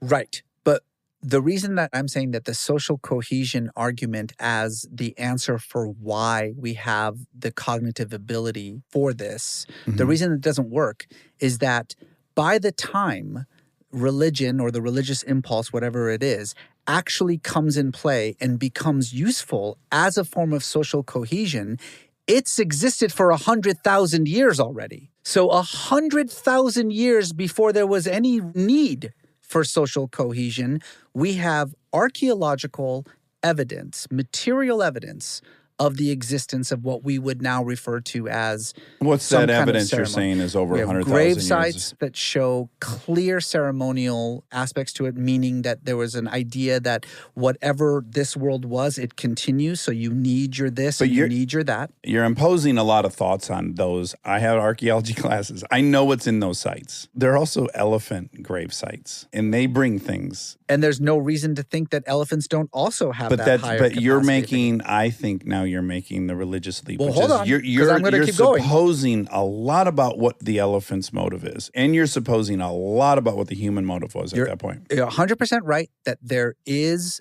some measure of debate about whether the ceremonial aspects indicate belief in an afterlife. I would say that the vast majority of scholars would say that it does. Well, it's it does unknowable. believe It's that, but completely unknowable. unknowable. It's You're right. completely It's unknowable. Yeah. But we don't need to go back 100,000 years. We have 40,000, 50,000-year-old expressions of idols, which clearly represent ceremonial belief. And this is, again, long before we're talking about cities or villages or large populations. We have, obviously, cave paintings, and there's a lot of arguments about whether the cave paintings themselves represent any kind of religious belief. But when you see these amalgamation of figures, these shamanistic figures who are like half human, half animal, who are clearly engaged in some kind of ceremonial behavior, that is the religious impulse. Now, you could say, well, maybe it's not religion the way that we think about it. But again, this is before there is any such thing as religion. You could see the temples that clearly indicate ceremonial behavior. So I guess what I'm trying to say here is don't confuse the functional I got to point out one more benefits thing. of though. religion. Go ahead. I just got to say, add one thing. The Neolithic Revolution and the explosion in civilizations also coincides with a switch in subsistence. You've always not saying that the reason we created civilizations of 10,000 people was because we believed in God. That's not what was being said. We went to agriculture. That allowed us to expand. Now, we also had this propensity to believe in shared story. Now, you could argue what that shared story was. Now, once we're living in civilizations that are agricultural based, and now you have specialists working, now you have merchants, now you have traders. Now, what allowed those populations competing with other big populations to be dominant is the ones that had a shared barter system, a shared religion. Those then quickly outpaced the hunting and gathering societies that were only operating on kinship. Correct. This is what I was saying, is that don't confuse the function of a thing with its reason. That would be akin to saying that we had our gallbladder for 100,000 years before it was actually useful. So the reason that we had the gallbladder is so that by the time we were in this position, that'd be a good it would be analogy. useful. If the gallbladder at one time helped us process a seed that we haven't eaten for 40,000 years, and it's now vestigial, and then now we start eating gluten, and by God, this thing helps with gluten, that would be a mystery. So just because we had this capacity to believe in this shared story does not mean that it was not being used, or that it was not just being used for another thing that you and I don't know about. Okay, good. That's So what he is saying. You can't say that religion is an adaptive advantage because it creates social cohesion, because it existed long before there was any kind of social cohesion outside of kinship. Right. I think it served one purpose that then served a second purpose. So the question is, what is that purpose? The first purpose, I'll tell you, culture. No. Yes. What makes us so different from every other animal is that we can pass on everything that was learned prior to us getting here, and we can leapfrog. That is the whole reason human is a dominant species, is that we get downloaded software when we're born into a community, and everything that took hundreds of thousands of years to learn get taught to us in 6 years. Right. But the question is that passing down of information a product of the ability of the mind to think religiously? We can model, unlike other animals. So before we get out into a fight with a lion, we can model that out in our heads. We can create the story in our head. We have an imagination. So, I might do this. I might need that. Oh, but what if I drop that? I better have this backup thing. Our ability to model cognitively is a huge separation from us and the other animals, which is really why we're so dominant, is because we can predict the future. So what you're saying is actually very much in tune with sort of the consensus thinking right now, which is that this sort of universal evolutionary impulse towards religious thinking that we have isn't independent. It is actually the result of other important cognitive processes that we have I agree with that. do actually help us survive and adapt. Yes. And almost like an accidental echo, the universality of religious impulse came from it. Yeah. Are you saying you agree with that? I'm saying we don't know. That's the best answer. Yeah, that's what I think. Of course, an equally unknowable but equally good answer is that's just how we're made. We are made to think this way. This is how we're supposed to be. We're supposed to actually use that part of our brain that makes you say, there's more. There's something beyond this, and I want to be there. I want to touch it. I want to feel it. To me, that's as equally good of an answer. And you don't need to bring God into it. I'm not saying like we were designed to be this way on purpose. I just mean to say that we now have numerous studies that show that we are actually born with this sort of innate capacity for substance dualism, this idea that I was saying before, this idea that the body and mind are separate and unique. That regardless of where you are, if you were raised in a religious household or an irreligious household, whether you were raised in America or in Indonesia or wherever else, that children have this ability. It's something that you have to unlearn, in other words. And so, again, this is a vestige of an ancient mind, and we can talk about all the different reasons why that's there. Maybe it is an accident, a byproduct of something else. Maybe it is to create social cohesion at a time. You're saying the difference between body and mind, just so I understand. You're talking about consciousness. You can replace the word mind with soul if you want to. Oh, okay. That whatever you are more than your material self. That is a belief that you are born with. It's not a belief that you have to learn. It's How a do you belief know that that? I don't have that. So there's a... Yes, Well, you you did. do. You did. You just unlearned it. No, I think I am a mass of cells and electricity, and Well, I don't think that the now you spirit... think that. There's been a number of studies, but the most famous was done by Justin Barrett, who's a cognitive psychiatrist. And it's exactly what I just told you. He went around the world and surveyed kids under 5, and he surveyed them in traditional villages and metropolitan cities. He surveyed them growing up in a fundamentalist evangelical household and an atheistic household. And he asked them a series of these sort of, What are the questions? I don't know. What I don't know how psychologists you do. can determine These a 5-year-old psychiatrists do. thinks it has a soul. We do know that they I'm a little suspicious of this study. I'd have to Again, read it. we but- don't use the word soul because soul is a loaded word. It's a Western word. Okay. Honestly, I don't know the exact questions that he asked. But they'd be it's like really important right now, don't you psychiatric agree? questions, If yeah. we're going to agree that I was born with it. I also want to say that this wasn't just some dude walking off the street. He is Oh, no, a there- peer-reviewed Yeah. scientific studies. I am a believer in the social sciences. There are a million well-intentioned psychologists that discovered a lot of stuff, and they didn't. The perpetrators of the Stanford prison experiment, Yes. they themselves did not realize they were the subjects in the exact experiment. Right. So let's just be clear that at Stanford, the most famous experiment we know of, those scientists didn't know they were the subjects Yes. of the experiment. It turns out the marshmallow test is bullshit. Right. And So- yes, right. I hear So- you. All right. So just, I can only put so much stock. A, I haven't even read it, but B,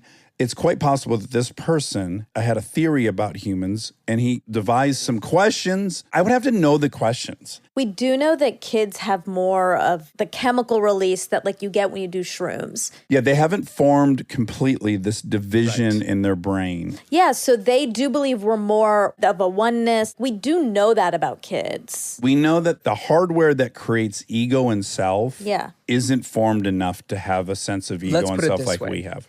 There are peer-reviewed and currently scientific valid studies that have shown this. Will these studies possibly be overturned in a decade from now, like the marshmallow study was? Possibly. That's how science works. Yep. But right now, there is evidence, and you can take the evidence for what it's worth, That all that kids- indicates this, that indicates that whatever this thing is, we're born with the ability to think this way. I agree we're born with the ability to think this way. Yes. I don't know that I'm going to co-sign on we are born with this. As you've had experiences, and I respect them, I'm not here to challenge them. I would never try to tell you haven't had these experiences. I'm not Sam on this spectrum. I think it's a waste of time to convince people they haven't experienced what they've experienced. I also think that you're right in that there are forces much stronger than the print on the page. I don't think it addresses the upriver problem that we see. I'm not Sam. I was told to pray on my knees at 4 years old by my grandparents. And I sat on my knees going, there's absolutely nobody listening to this, but I have to keep doing it in case there is, and they're right. They are smart. I knew in my heart that this was the Easter Bunny. That's what I've known. So it's very hard for me to I hear you. accept that I was born believing in God and then I lost it. I hear you, and I completely accept You respect that that's my I experience. absolutely respect but you that, do yeah. think everyone's born believing. Not believing I think in that God. everybody, In faith. I think that whatever this is, it is a cognitive process. It is the result of chemical reactions in the brain. It's the result of chemicals that we all have. It's a biological function. So we began this whole rabbit hole by saying, why do we even need it? And my answer was, it's just a way that our brain works. Yeah, we feel it. And how we express it Yeah. is what we nowadays refer to as religion. So the question of, won't religion go away one day? Well, maybe if our brains change, I suppose. But could you have faith in something and not have to place it within these certain wells, but know that there's water? You can create your own well. People mountain climb. Do you think we are unique from other animals? And I mean, like, literally, we're different from the other animals. I'm not sure. And a secondary question to that is, well, okay, if this is just chemical reaction in the brain, can we just recreate the chemical reaction in a robot? The answer is yes. That, to me, is the real crucial differences I think I see with people of faith and myself, which is I just think we're an animal. My hunch is you don't think we're just an animal. It's not that I don't think we're an animal. The question is, are we in this way unique from other species? And my answer is, if you have a brain that has the capability to create this chemical reaction that gives you the sense of transcendence, then that's it. If an elephant has that ability, and there's some indication that rhesus monkeys and elephants, Yeah, there's a couple of orangutans, yeah. species that have this exact same function. Are they capable of spiritual thought? Yeah. If we create an AI and we give that AI the same abilities, will that AI believe in God? Yes. Does that negate my belief in God? Or more sort of to the point, back to the Sam Harris argument about this, which is that, oh, well, it's just chemical reactions in your brain, so it's not real. So I'm going to psychoanalyze Sam, which is this is a man who has great, great fear. He'd feel a lot safer in a world where there was no free will, that if every molecule was known, we could predict what the reaction would follow. I think for him, the notion that there is no free will and that we are everything you're saying, we're just a series of chemical reactions that adhere to all the principles of chemistry, physics, and everything else, that everything would be knowable, and that makes him feel safe. I don't believe that, personally. Yeah. I don't think humans are knowable. I don't think even if we knew everything that was happening anatomically, I don't think there's a single algorithm that predicts I'm sitting here sober with you. You go down the list, what would be a 0.00001 chance of this in the algorithms predicting that? I don't believe that. The irony is you're saying religion is like a derivative of science, Yes. that they're connected ultimately. Well, again, religion is a man-made institution. Right. Symbols and metaphors that human beings created to help us communicate this crazy shit going on in our brain. And understand That our no one- reality. Crazy shit in our brain, it's just Yeah. how our brains work. Yeah. You know. That's the other part that I think is missing from the Harris analysis is this experiential existence is as relevant as all others. Because it's not empirical doesn't mean it's as relevant. He would probably be likely to try to defeat a Republican in an argument about climate change or the border with facts and data, and not recognize that bigger than facts and data are emotions, and you should be attempting to quelch the fear that this person has. If you have any hope of actually persuading them, your facts and data are completely irrelevant. So there's just like half of the conversation is off the table because it's not empirical. That's why I was saying faith is an emotion like love, because you can't talk a person into loving someone or not loving someone. Like this Right. idea that you could like talk someone out of faith. yeah. You know, or talk them into Mhm, faith or whatever the case may be. It's about who you are. It's your experiences in this world. I very much want you to Totally. stay believing exactly as you do. And I don't have any interest in Yeah. debunking your religion. I hope you sense that from me. Absolutely. And Okay, I am good, the good. same way. I have Yeah. no interest in converting anybody to anything. Doesn't seem like I think anyone that finds a series of rituals and steps in their life that create mild contentment and keep you out of jail and mildly productive, I'm co-signing on that. And maybe it's yoga. Yeah. Maybe it's running. Yeah. Maybe it's football.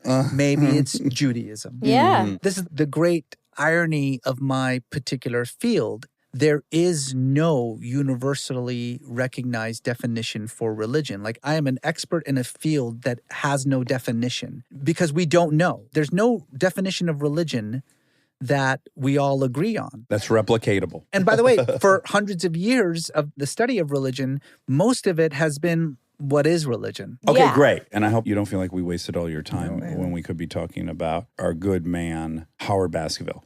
So after he makes his decision and he starts fighting, what happens after that? So April 20th, 1909, there's no more food left in the city. There's really nothing left to do but try to break this siege. And so he and his students, there's about 11 of them, before the sun rises, decide they're going to make their way through this orchard and they're going to break through the siege and they're going to go get food and get help for the city. They get up to the Shah's troops, they engage them, and in the midst of the firefight, Baskerville gets shot in the heart.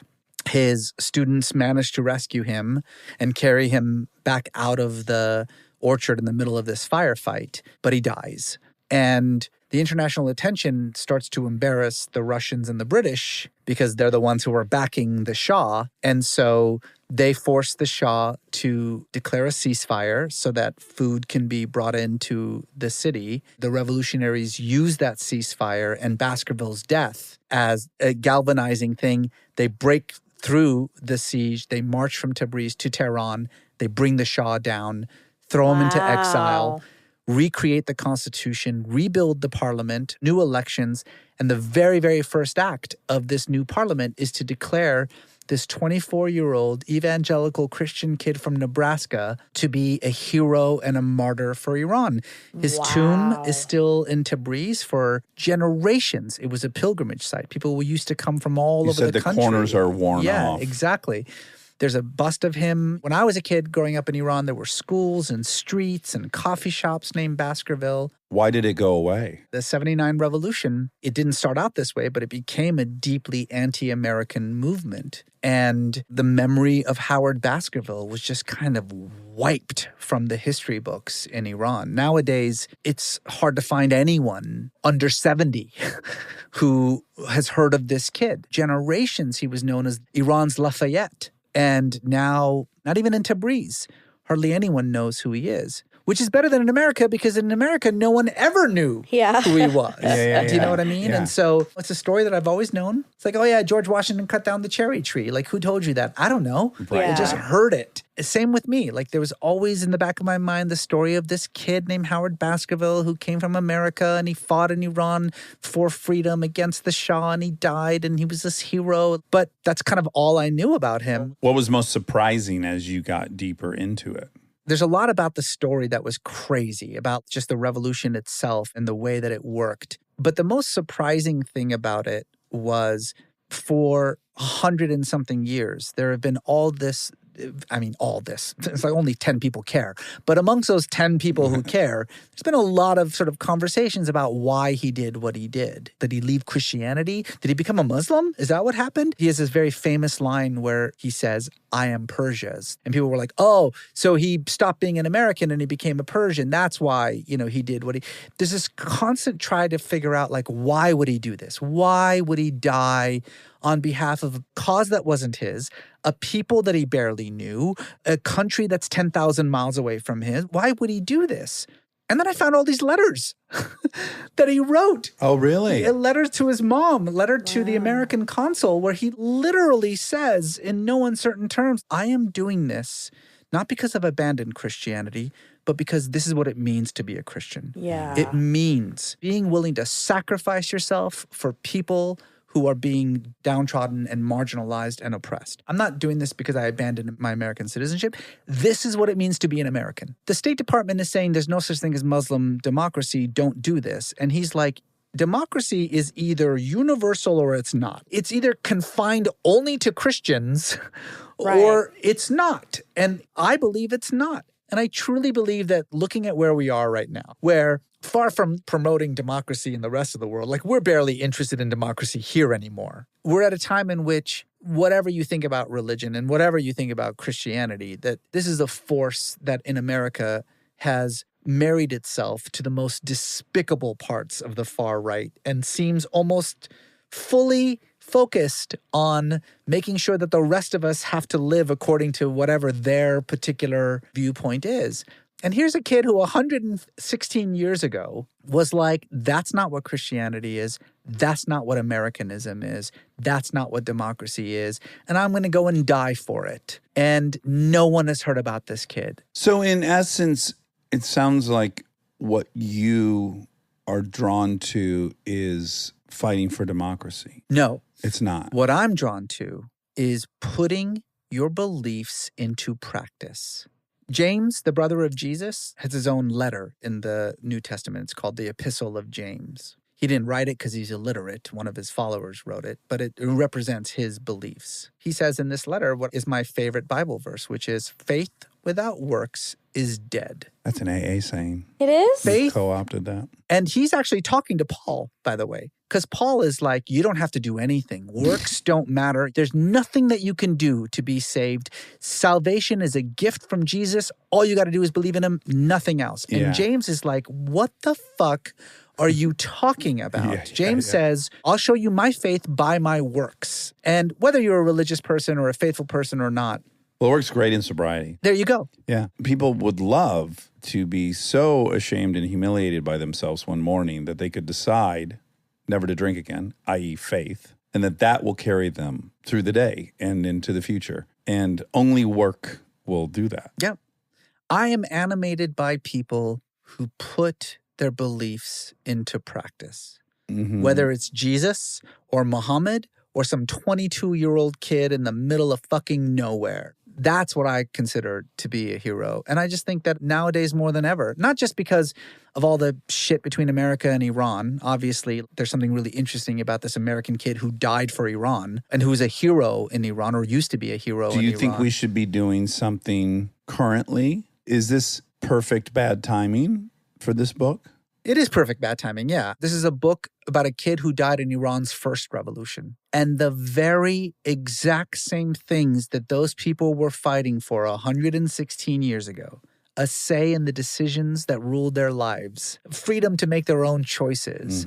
116 years later, and Iranians are on the streets still fighting for that exact same thing. So it's a little depressing. We have a version of that happening here too. Yeah. for women. If I could say what we need is a new generation of American Baskervilles, people who are like, no, I'm going to fight for other people's rights. That's what I'm going to do. You know, I'm not just going to talk about it. I'm not going to tweet about it. I'm going to actually put my body in the way. I'm going to actually put my faith into practice. Yeah. I'm urging that.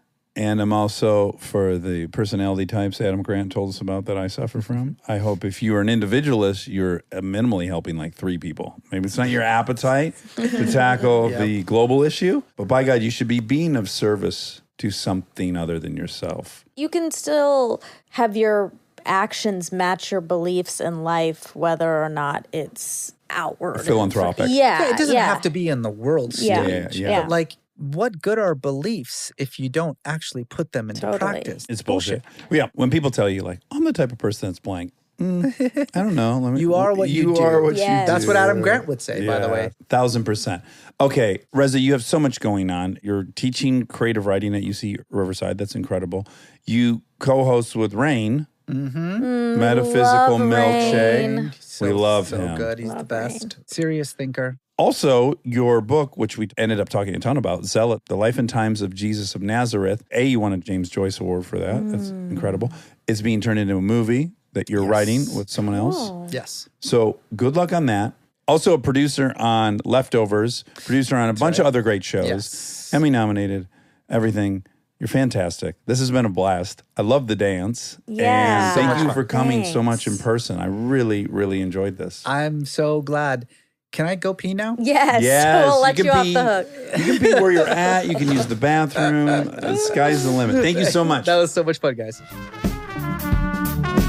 And now my favorite part of the show, the fact check with my soulmate, Monica Padman. Okie dokie. We have a lot to talk about. We do? Yeah. I love when we have a lot to talk about. First and foremost, the Tesla situation.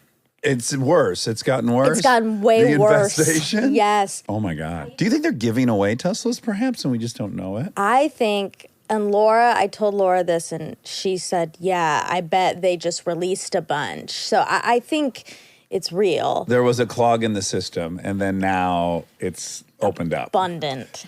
I was trying to take some pictures of them, but then I thought, oh, this is ridiculous because they're everywhere. I'm just taking pictures all day long. Yeah, and you're going to add to the danger. Yeah. Yes.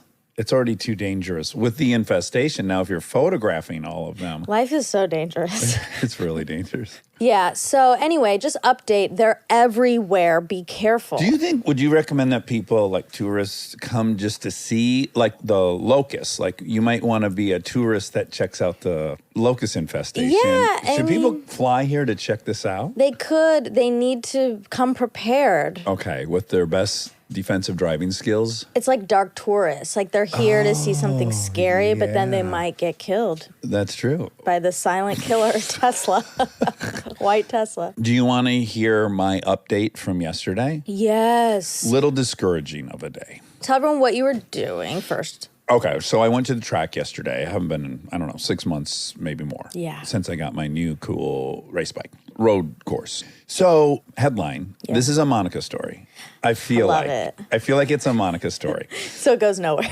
Well, yes, exactly. Nothing happened. Okay, Sunday, race ended. I'm like, oh, great. I've got plenty of time to go get my motorcycle from Carly's, put it in the back, fill up my gas tanks. I had a little list. First thing, go out to the truck. I've been ignoring the windshield wipers for just too long. The rubber's ripping off Okay. now. Okay. So I'm like, oh, I have wipers in the back. I bought 3 years ago. I wasn't meaning to install. I go to install them, and this isn't a brag. I'm mechanical. You are. That's objective. Yes. So the windshield wiper replacement blades come with a little piece in the middle and then 2 additional pieces, depending on what type of wiper you have. So you snap one of those extra pieces on the end of your wiper and then put the blade on. Okay. So I'm monkeying with that. It is like the worst IQ puzzle you've ever tried to do. I can't get these things to line up. I come to find out is that the middle piece that had come installed, pre-installed, shouldn't have been there. So I had to break both of those out and then use one of my God. 2 additional, whatever. It was like a 40-minute ordeal to put windshield wipers on. So I'm already like, that was supposed to be Annoying. 30 seconds. Yeah. Then I'm like going through all my gear. Where are my gloves? Very specific gloves for the trek that go with my race suit. They're not in the tub with all my race gear. Start searching the entire house. This goes on for an hour and a half. Me looking under every single, like picking up things that couldn't possibly have gloves in them. Sure. Do you know what I'm saying? Do you know when you get desperate? You looked inside Delta's sock. Or Exactly. something. Yeah. In a pair of her shoes. Yeah. Oh, I wonder if they got stuffed in her shoes in her closet. Which they could have, They wouldn't knowing even her. fit. Anyways, that's a good hour and a half. I finally find a box labeled Traxxas parts. Those are my remote control cars. Right. I take that box apart, bottom of it, and my gloves are there. Holy shit, wow. So I'm now about 2.5 hours behind of when I was going to pick up the motorcycle. Go to Carly's, pick the motorcycle up. Okay. Go straight to the gas station. I got to put gas in the bike, and I got to put it in my 5-gallon gas can. I fill up the truck with diesel. Then I'm standing on the back of the pickup truck filling up my 5-gallon gas can. Mm-hmm. Filling. Kind of watching, because now I'm right at the corner of Hillhurst and Los Feliz. My gas station, yeah. Yes, looking for you, looking just randomly. I could have been there. Could have been there, looking at people come out of stamp, going to mess hall. My gas is out, and it turned out on Sunday, so I definitely could have been there. We just missed each man. other. So I'm distracted. 'Kay. All of a sudden I hear fluid draining, right? Like I hear the sound of Splashing? liquid splashing. And it's coming from underneath my truck. So I like lean my head over the side of the truck, and it's coming out from right where my gas tank is on the truck. And I think, did I overfill the diesel? Somehow now this thing has a bleeder valve and it's letting it out. Thinking about all that, now it's really coming out. Then I look down at my feet. The 5-gallon can I'm filling is sliced at the bottom because it was in a stack of all this construction shit. So someone punctured this tank in the middle of the construction thing. I have now pumped $38 worth of gas into this can that is now gushing out everywhere, all over the truck and all over the gas station. All of a sudden, the guys inside, they get wind of it. They shut down the pump. They run out. They got kitty litter. I'm embarrassed. Oh, no. Oh, my God, guys, I'm so sorry. It's all right. It's all right. No, this is ridiculous. I've just flooded the gas station with gas.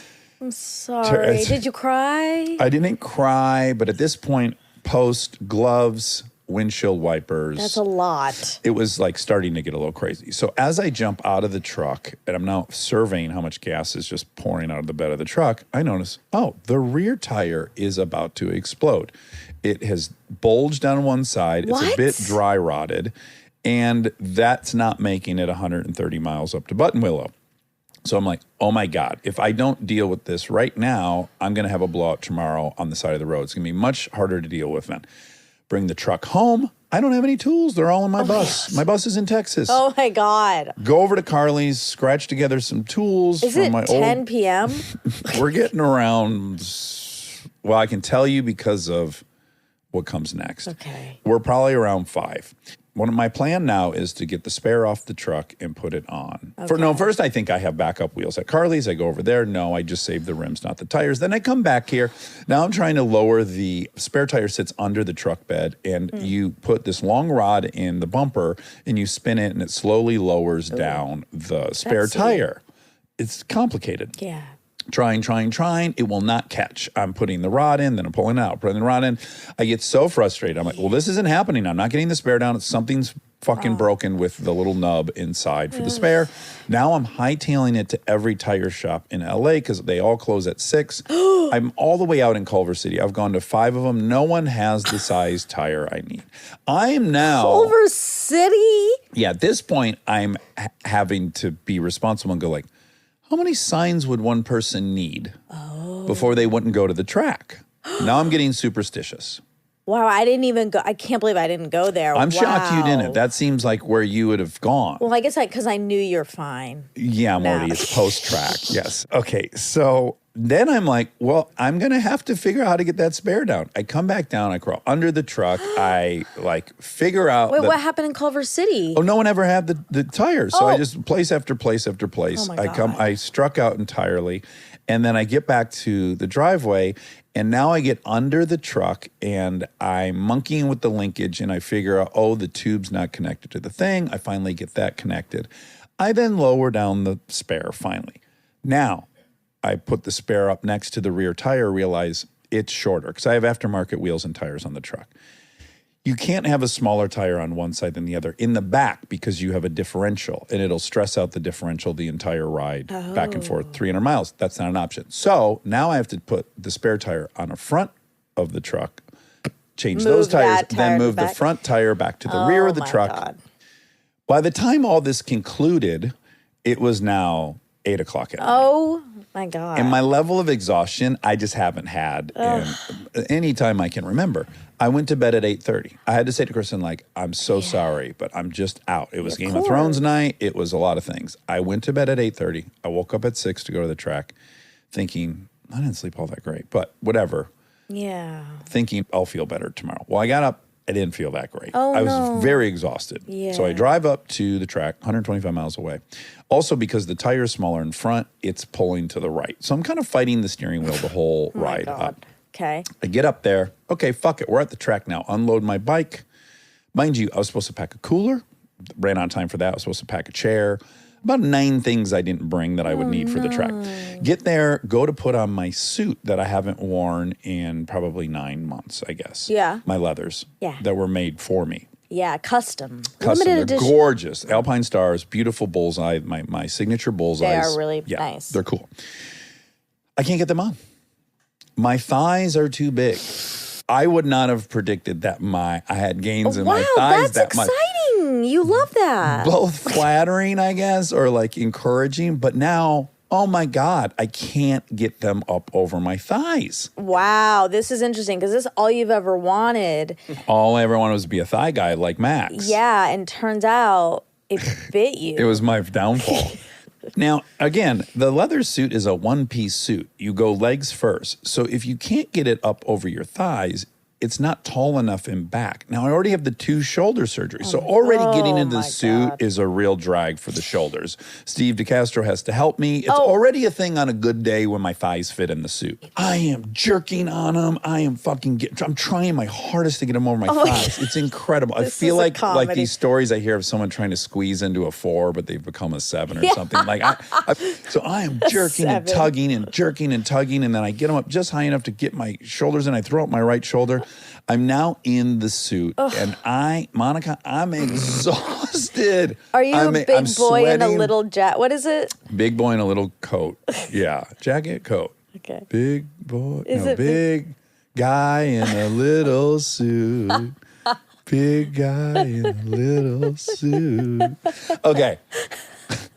I'm so uncomfortable. Also, zipping it up was not easy. Forget the thighs. Okay. The whole thing's tight. I'm clearly 15 pounds heavier. Oh, God. Again, a 15 pounds I worked hard to get, and I'm Yes. happy about, but not now. You're a big boy now. Too big. Can barely breathe. Arms are a little tight. Jesus. And you need to move a lot on the bike, right? You got to jump off. Yeah, and that's not left and right, left and right. safe. I But don't like this. My thought is, well, it's leather, so leather will stretch. It's going to get easier and easier the whole day. This is the worst it'll be. I'm trying to tell myself, Sure.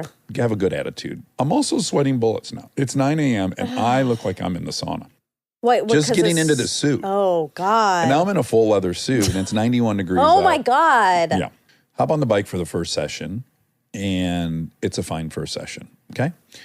They're 20-minute sessions, C group, B group, A group.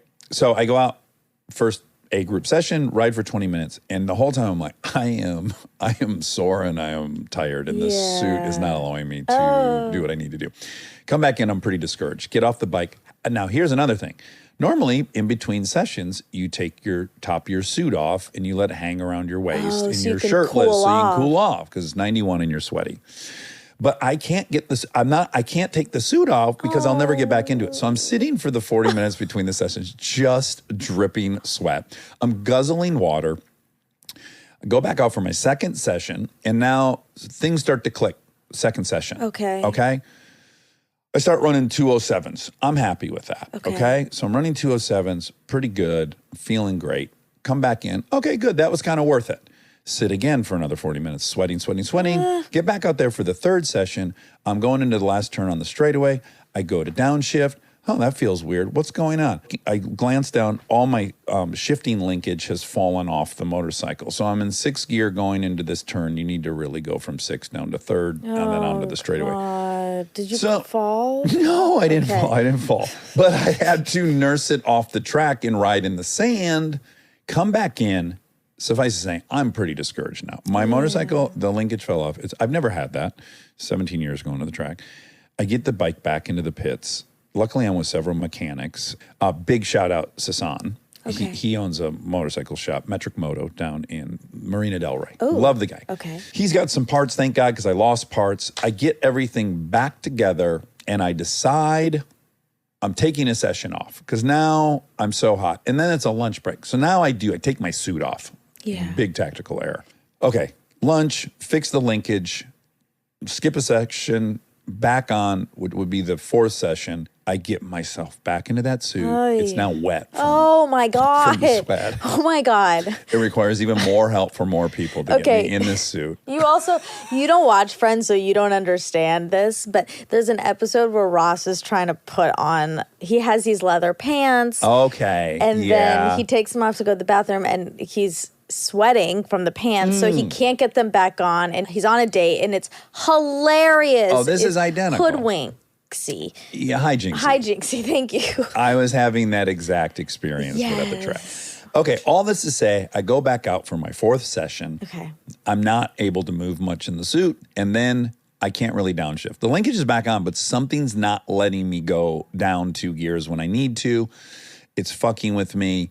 I start looking at my lap times. Now I'm running 2:14, so I've lost 7 seconds. I can't downshift, and I get a leg cramp in the middle of a turn. Anyways, I came in. I only rode for like 15 of the 20-minute session. Came in, I was like, well, that's that. Yeah. Again, another shout out to Sasan. He figured out what was going on with the linkage. He rebuilt the whole thing. Oh. Now it's functional. But I loaded up my shit, and then I went home. I'm so proud of you. And so I really it was am my first proud of you. disastrous trip, I'd say, to the track. I'm really sorry that happened because I know how much it means to you and you were looking forward to it so much. I was. That's okay. I'm going to go back out next month. Okay. I'm going to have a bigger suit, and my linkage will work. Yeah. And I'll have an easier day loading. But I'm really proud that you came in early. Well, okay, great. So I got to out Steve DeCastro. You know, he's my doppelganger as far as physicality. He was driven over by a car famously. Yes. He's a stunt man. Yes. He's got a lot of stuff. So he was struggling yesterday, but too, his wrist hurt really bad, blah, blah, blah. He stayed. He did. Yeah, he's like, you're going? And I'm like, he wasn't shaming me. He's just like, you're bouncing? I'm like, yeah, I've had enough. I'm starting to ride bad, and I think it'd be dangerous if I continued. Okay, have fun. I'm just getting off of the exit to get home, and I get a call from Steve, and he goes, oh, I should have gone with you. I threw my back out. Oh, no. Oh, my God. I couldn't get my suit off. It took several guys Oh, my God, what is happening? I know, it was a total This is physical ridiculous. comedy Yeah. yesterday. All these men needing help to take Yes, their like suits. babies, all these aging babies with injuries. So he threw his back out. He couldn't get his suit out. He needed 2 guys to pull the legs off his suit. He couldn't load his motorcycle. He couldn't load any of his gear, and he limped into his truck and was just beginning to drive home. Oh, you I guys. know. Yeah, we made it. No one got hurt. No one got hurt. Oh my God. Well, I am really proud of you. I know how hard that was for you to do. Yeah, my ego does not want to Of course. leave early or do 2:14s. Of course. I would feel the same, but I'm Here we proud are. of you. Kind of a Monica story? Yeah, definitely. Well, the fact that it became Friends, I guess you tell more Seinfeld ones, and mine sound like they lean more towards Friends. Okay, but I'm going to play the clip, okay? Oh, wonderful. Because you'll love it. And ding, ding, ding, there's a part about paste. No. Yes. Okay, ready? Hello? Joey, it's Ross. I need some help. Chandler's not here. Well, you can help me. Okay. Listen, I'm in Elizabeth's bathroom. Nice. Nice. No, I got really hot in my leather pants, so I took them off, but they must have shrunk from the sweat or something, or my legs expanded from the heat. But I can't get them back on, Joey. I can't. Oh, that is quite a situation. Do you see any, like, powder? Powder, yeah, I have powder. Good, okay. Sprinkle some of that on your legs. It'll absorb some of the moisture, and then you can get your pants back on. Yeah, hold on. Do you see powder? Yes, I see powder.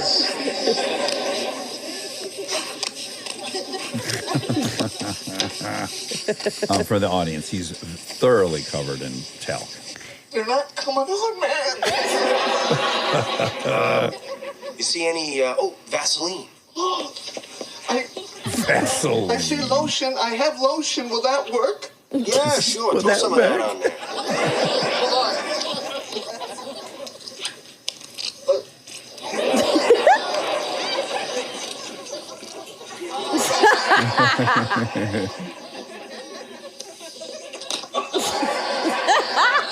Ross, you okay?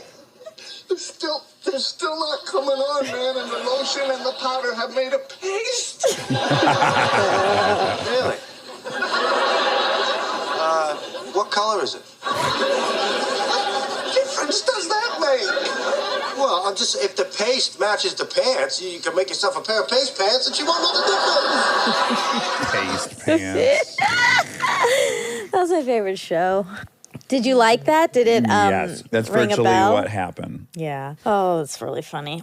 Okay. That was a great story. I want to tell people something that happened to me. Okay. So on Friday, we all had a really fun adventure. The three of us, plus Kristen, plus David. Yes. For Flightless Bird, we did something fun. With Michael Voltaggio. Voltaggio. Should we say that?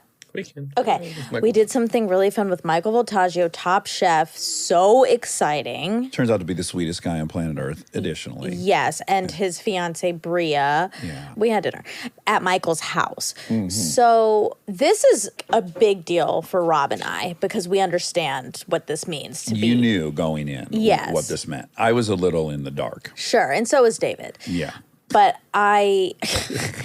but we knew, so we were very excited. We get there, it's so fun. We're all just chatting and talking. And all of a sudden, I'm wearing white shorts and a white shirt and a blazer. But I look down and I was like, like my leg was just bleeding What? because I had scratched a scab. I didn't realize. Oh my God! I thought this story was going somewhere different. You thought I your had a flies period? had arrived. Yes. Yes. Well, that's what it would look like if Right. anyone saw. So, I was like, oh my God, what is happening? But then I realized, oh yeah, I just scratched, so I must have scratched a bug bite or something. But I felt like I was in middle school. Like I didn't know what to do. Like I didn't want to say, oh my gosh, I'm bleeding. I need to go. I was like, no one can know about this. Okay. Rob, did you notice? No. Thank God. Because you would just be embarrassed to have a bleedy leg. I think. I don't know. Okay, who knows? Yeah. I mean, this is like High pressure situation. I got to talk to my therapist about what happened. I guess I was just like, ooh, I'll be like, The gross girl at the yeah. party? I felt Bleeding? like I'll be gross. Like No, it's I'm- not gross. this is how I used to operate. Like no one could know anything. Right. You that just was couldn't draw any attention to yourself that wasn't positive. 100% positive. Yes. You were positive was positive. Positive. Exactly. Wouldn't you have loved someone else be bleeding and to take care of them, though? Yeah, but it doesn't work work the other backward. way. And it was like a lot of blood at this point. What part of your leg? So I think that's where it was. okay, So it was shin, just like, shin. yeah. Okay. So I just was talking and then I kind of like waited for a moment and then I, You were dabbing secretly? no, there was nothing to dab. It was dripping. Oh my God. So then I like bent down and I just like smashed it with my hand, like tried to like pick, like, Make it go away. yeah. Okay.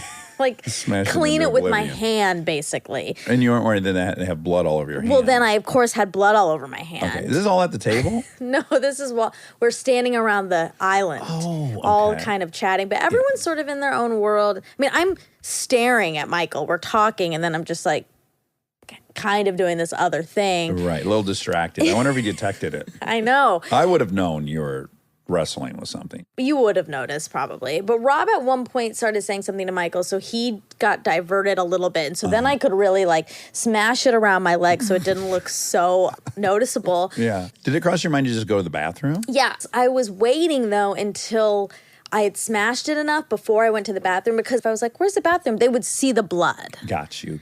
So I had to wait till I smeared it.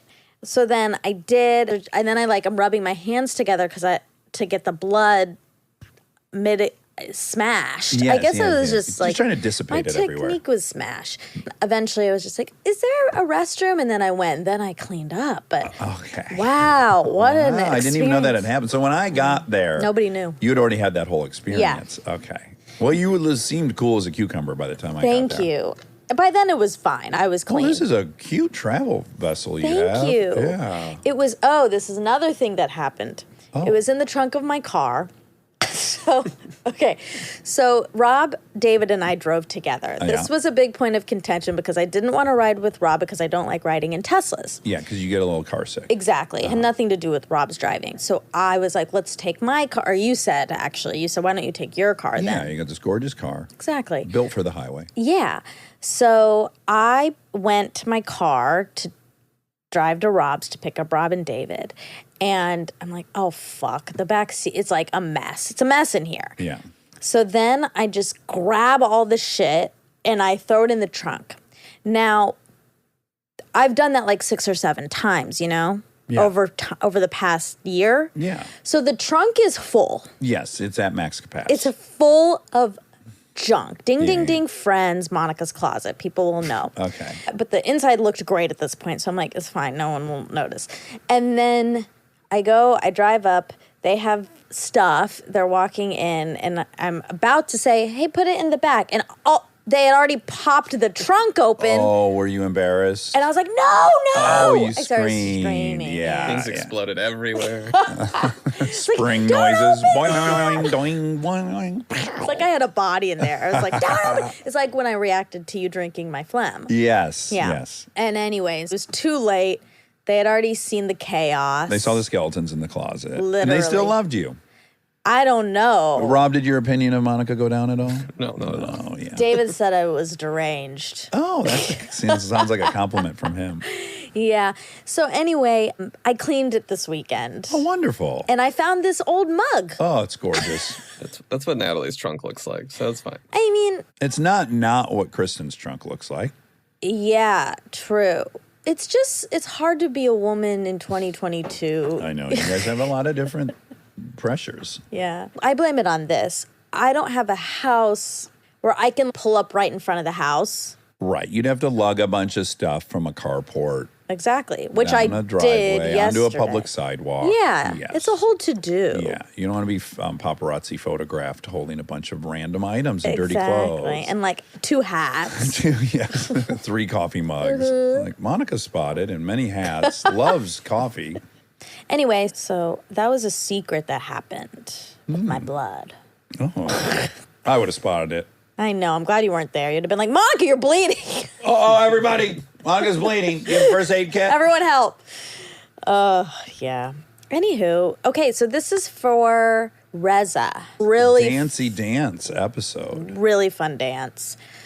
Okay, he said Iraq is 60% Shia and Iran is 95% Shia. That's pretty accurate. So for Iran, 90 to 95%, and for Iraq, 64 to 69. I just started watching. There's a 4-part doc on HBO that came out recently about the hostage crisis of 79. Oh. And I'm only through the first part of it, but it's super fascinating. I wish I had watched it before we talked to Reza, because the Shah was a very fascinating creature. He was like kind of an international movie star. He was like throwing these outrageously lavished parties for hundreds of millions of dollars, and the Iranians were getting very upset about it. And he hung out with, fancy people nonstop. He was a guest all the time at the White House. He's very popular, and he's a dick. Yeah. When they would ask him, like, the people are really upset with the amount of money you spent on this recent birthday party, he just didn't give a shit. Wow. Yeah. Interesting. I need to watch that because I don't know enough about that. Yeah, it's pretty interesting. Also to see Tehran in 1979. No headscarves, I know. no hijabs. No, everyone looks like they're in Paris. I know. It's fascinating. There was some images that went around. They went around actually right after the Roe stuff a month ago or whatever, because this is how quickly things can change. Yes, that's what was boggling me as I was watching. It's like, wow, all these people I know. who were just living out loud. I know. Ugh. Okay, well, speaking of that, we talked about the morality police a little Yeah, bit. yeah. And It was kind of confusing the way he explained it, right? Like they're entitled. Like vigilantes, but they can't be vigilantes if they are empowered by the government. Right. So they It sounded are. like they were like mall cops. Yeah, like they're definitely. They have some authority, but not really. Exactly. It's pretty confusing. What I was afraid was going to be a takeaway is that they're not that Oh, right, because he had bad. said people just kind of learn to ignore it. Yeah, which I think in some cases, yes, but then also then people do get detained. Yeah. So he was like, well, they can detain you, but they can't arrest you. But what's the difference? Right, I To don't- me, yeah, it's yeah. the same thing. So I just want to make sure that I think that's extremely bad. I do too, yes. I am not. I crazy. am not mitigating the. And it sounds like the last people you'd want to be empowered, too. It doesn't sound like they have training or any kind of, Exactly. it just sounds like they're tattletales, professional tattletales. Yeah, and then they like sometimes assault you, and there's no Yeah. regulate. It's like really bad. Anyway, okay. So Reza said that there's been studies showing that kids are kind of born. Oh, I'm so glad you looked this up. I wanted to look up and read this. Yeah, I know you did. Okay, so this is in Science Daily. This is Justin Barrett. This is out of Oxford in 2011. New research finds that humans have natural tendencies to believe in gods and an afterlife. Research suggests that people across many different cultures instinctively believe that some part of their mind, soul, or spirit lives on after death. The studies demonstrate that people are natural, quote, dualists, finding it easy to conceive of the separation of the mind and the body. A 3-year international research project, £1.9 million project, involved 57 researchers who conducted over 40 separate studies in 20 countries, representing a diverse range of cultures. The studies, both analytical and empirical, conclude that humans are predisposed to believe in gods and an afterlife. The researchers point out that the project was not setting out to prove the existence of God or otherwise, but sought to find out whether concepts such as gods and an afterlife appeared to be entirely taught or basic expressions of human nature. I just really want to point out quickly that the intent of the study was to find out if we were predisposed. And Reza said that we are all born believing in it and we have to unlearn it. Yeah. So that's just really quick. That's a huge distinction from what he said and what the... Do you think so? Yeah, if we're predisposed, like we're predisposed to love status, we're predisposed to eat too much food, we're predisposed to do a lot of things. That doesn't mean, he said we're born believing in God. That Believing in this dualistic mind soul. He did make that clear. Yeah, But- and that I had to unlearn it. Yeah, that as you That's- get older. Yeah. But because I have a predisposition to believe in the supernatural doesn't mean I did. It doesn't mean that everyone Right. does. That is true. That's a big, big difference. That is true. Okay, so here's some stuff. This study suggests that children below the age of 5 find it easier to believe in some superhuman properties than to understand similar human limitations. Children were asked whether their mother would know the contents of a box in which she could not see. Children aged 3 believed that their mother and God would always know the contents. But by the age of 4, children start to understand that their mothers are not all-seeing and all-knowing.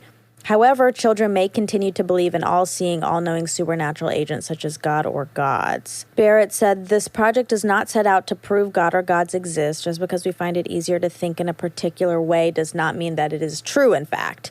If we look at why religious beliefs and practices persist in societies across the world, we conclude that individuals bound by religious ties might be more likely to cooperate as societies.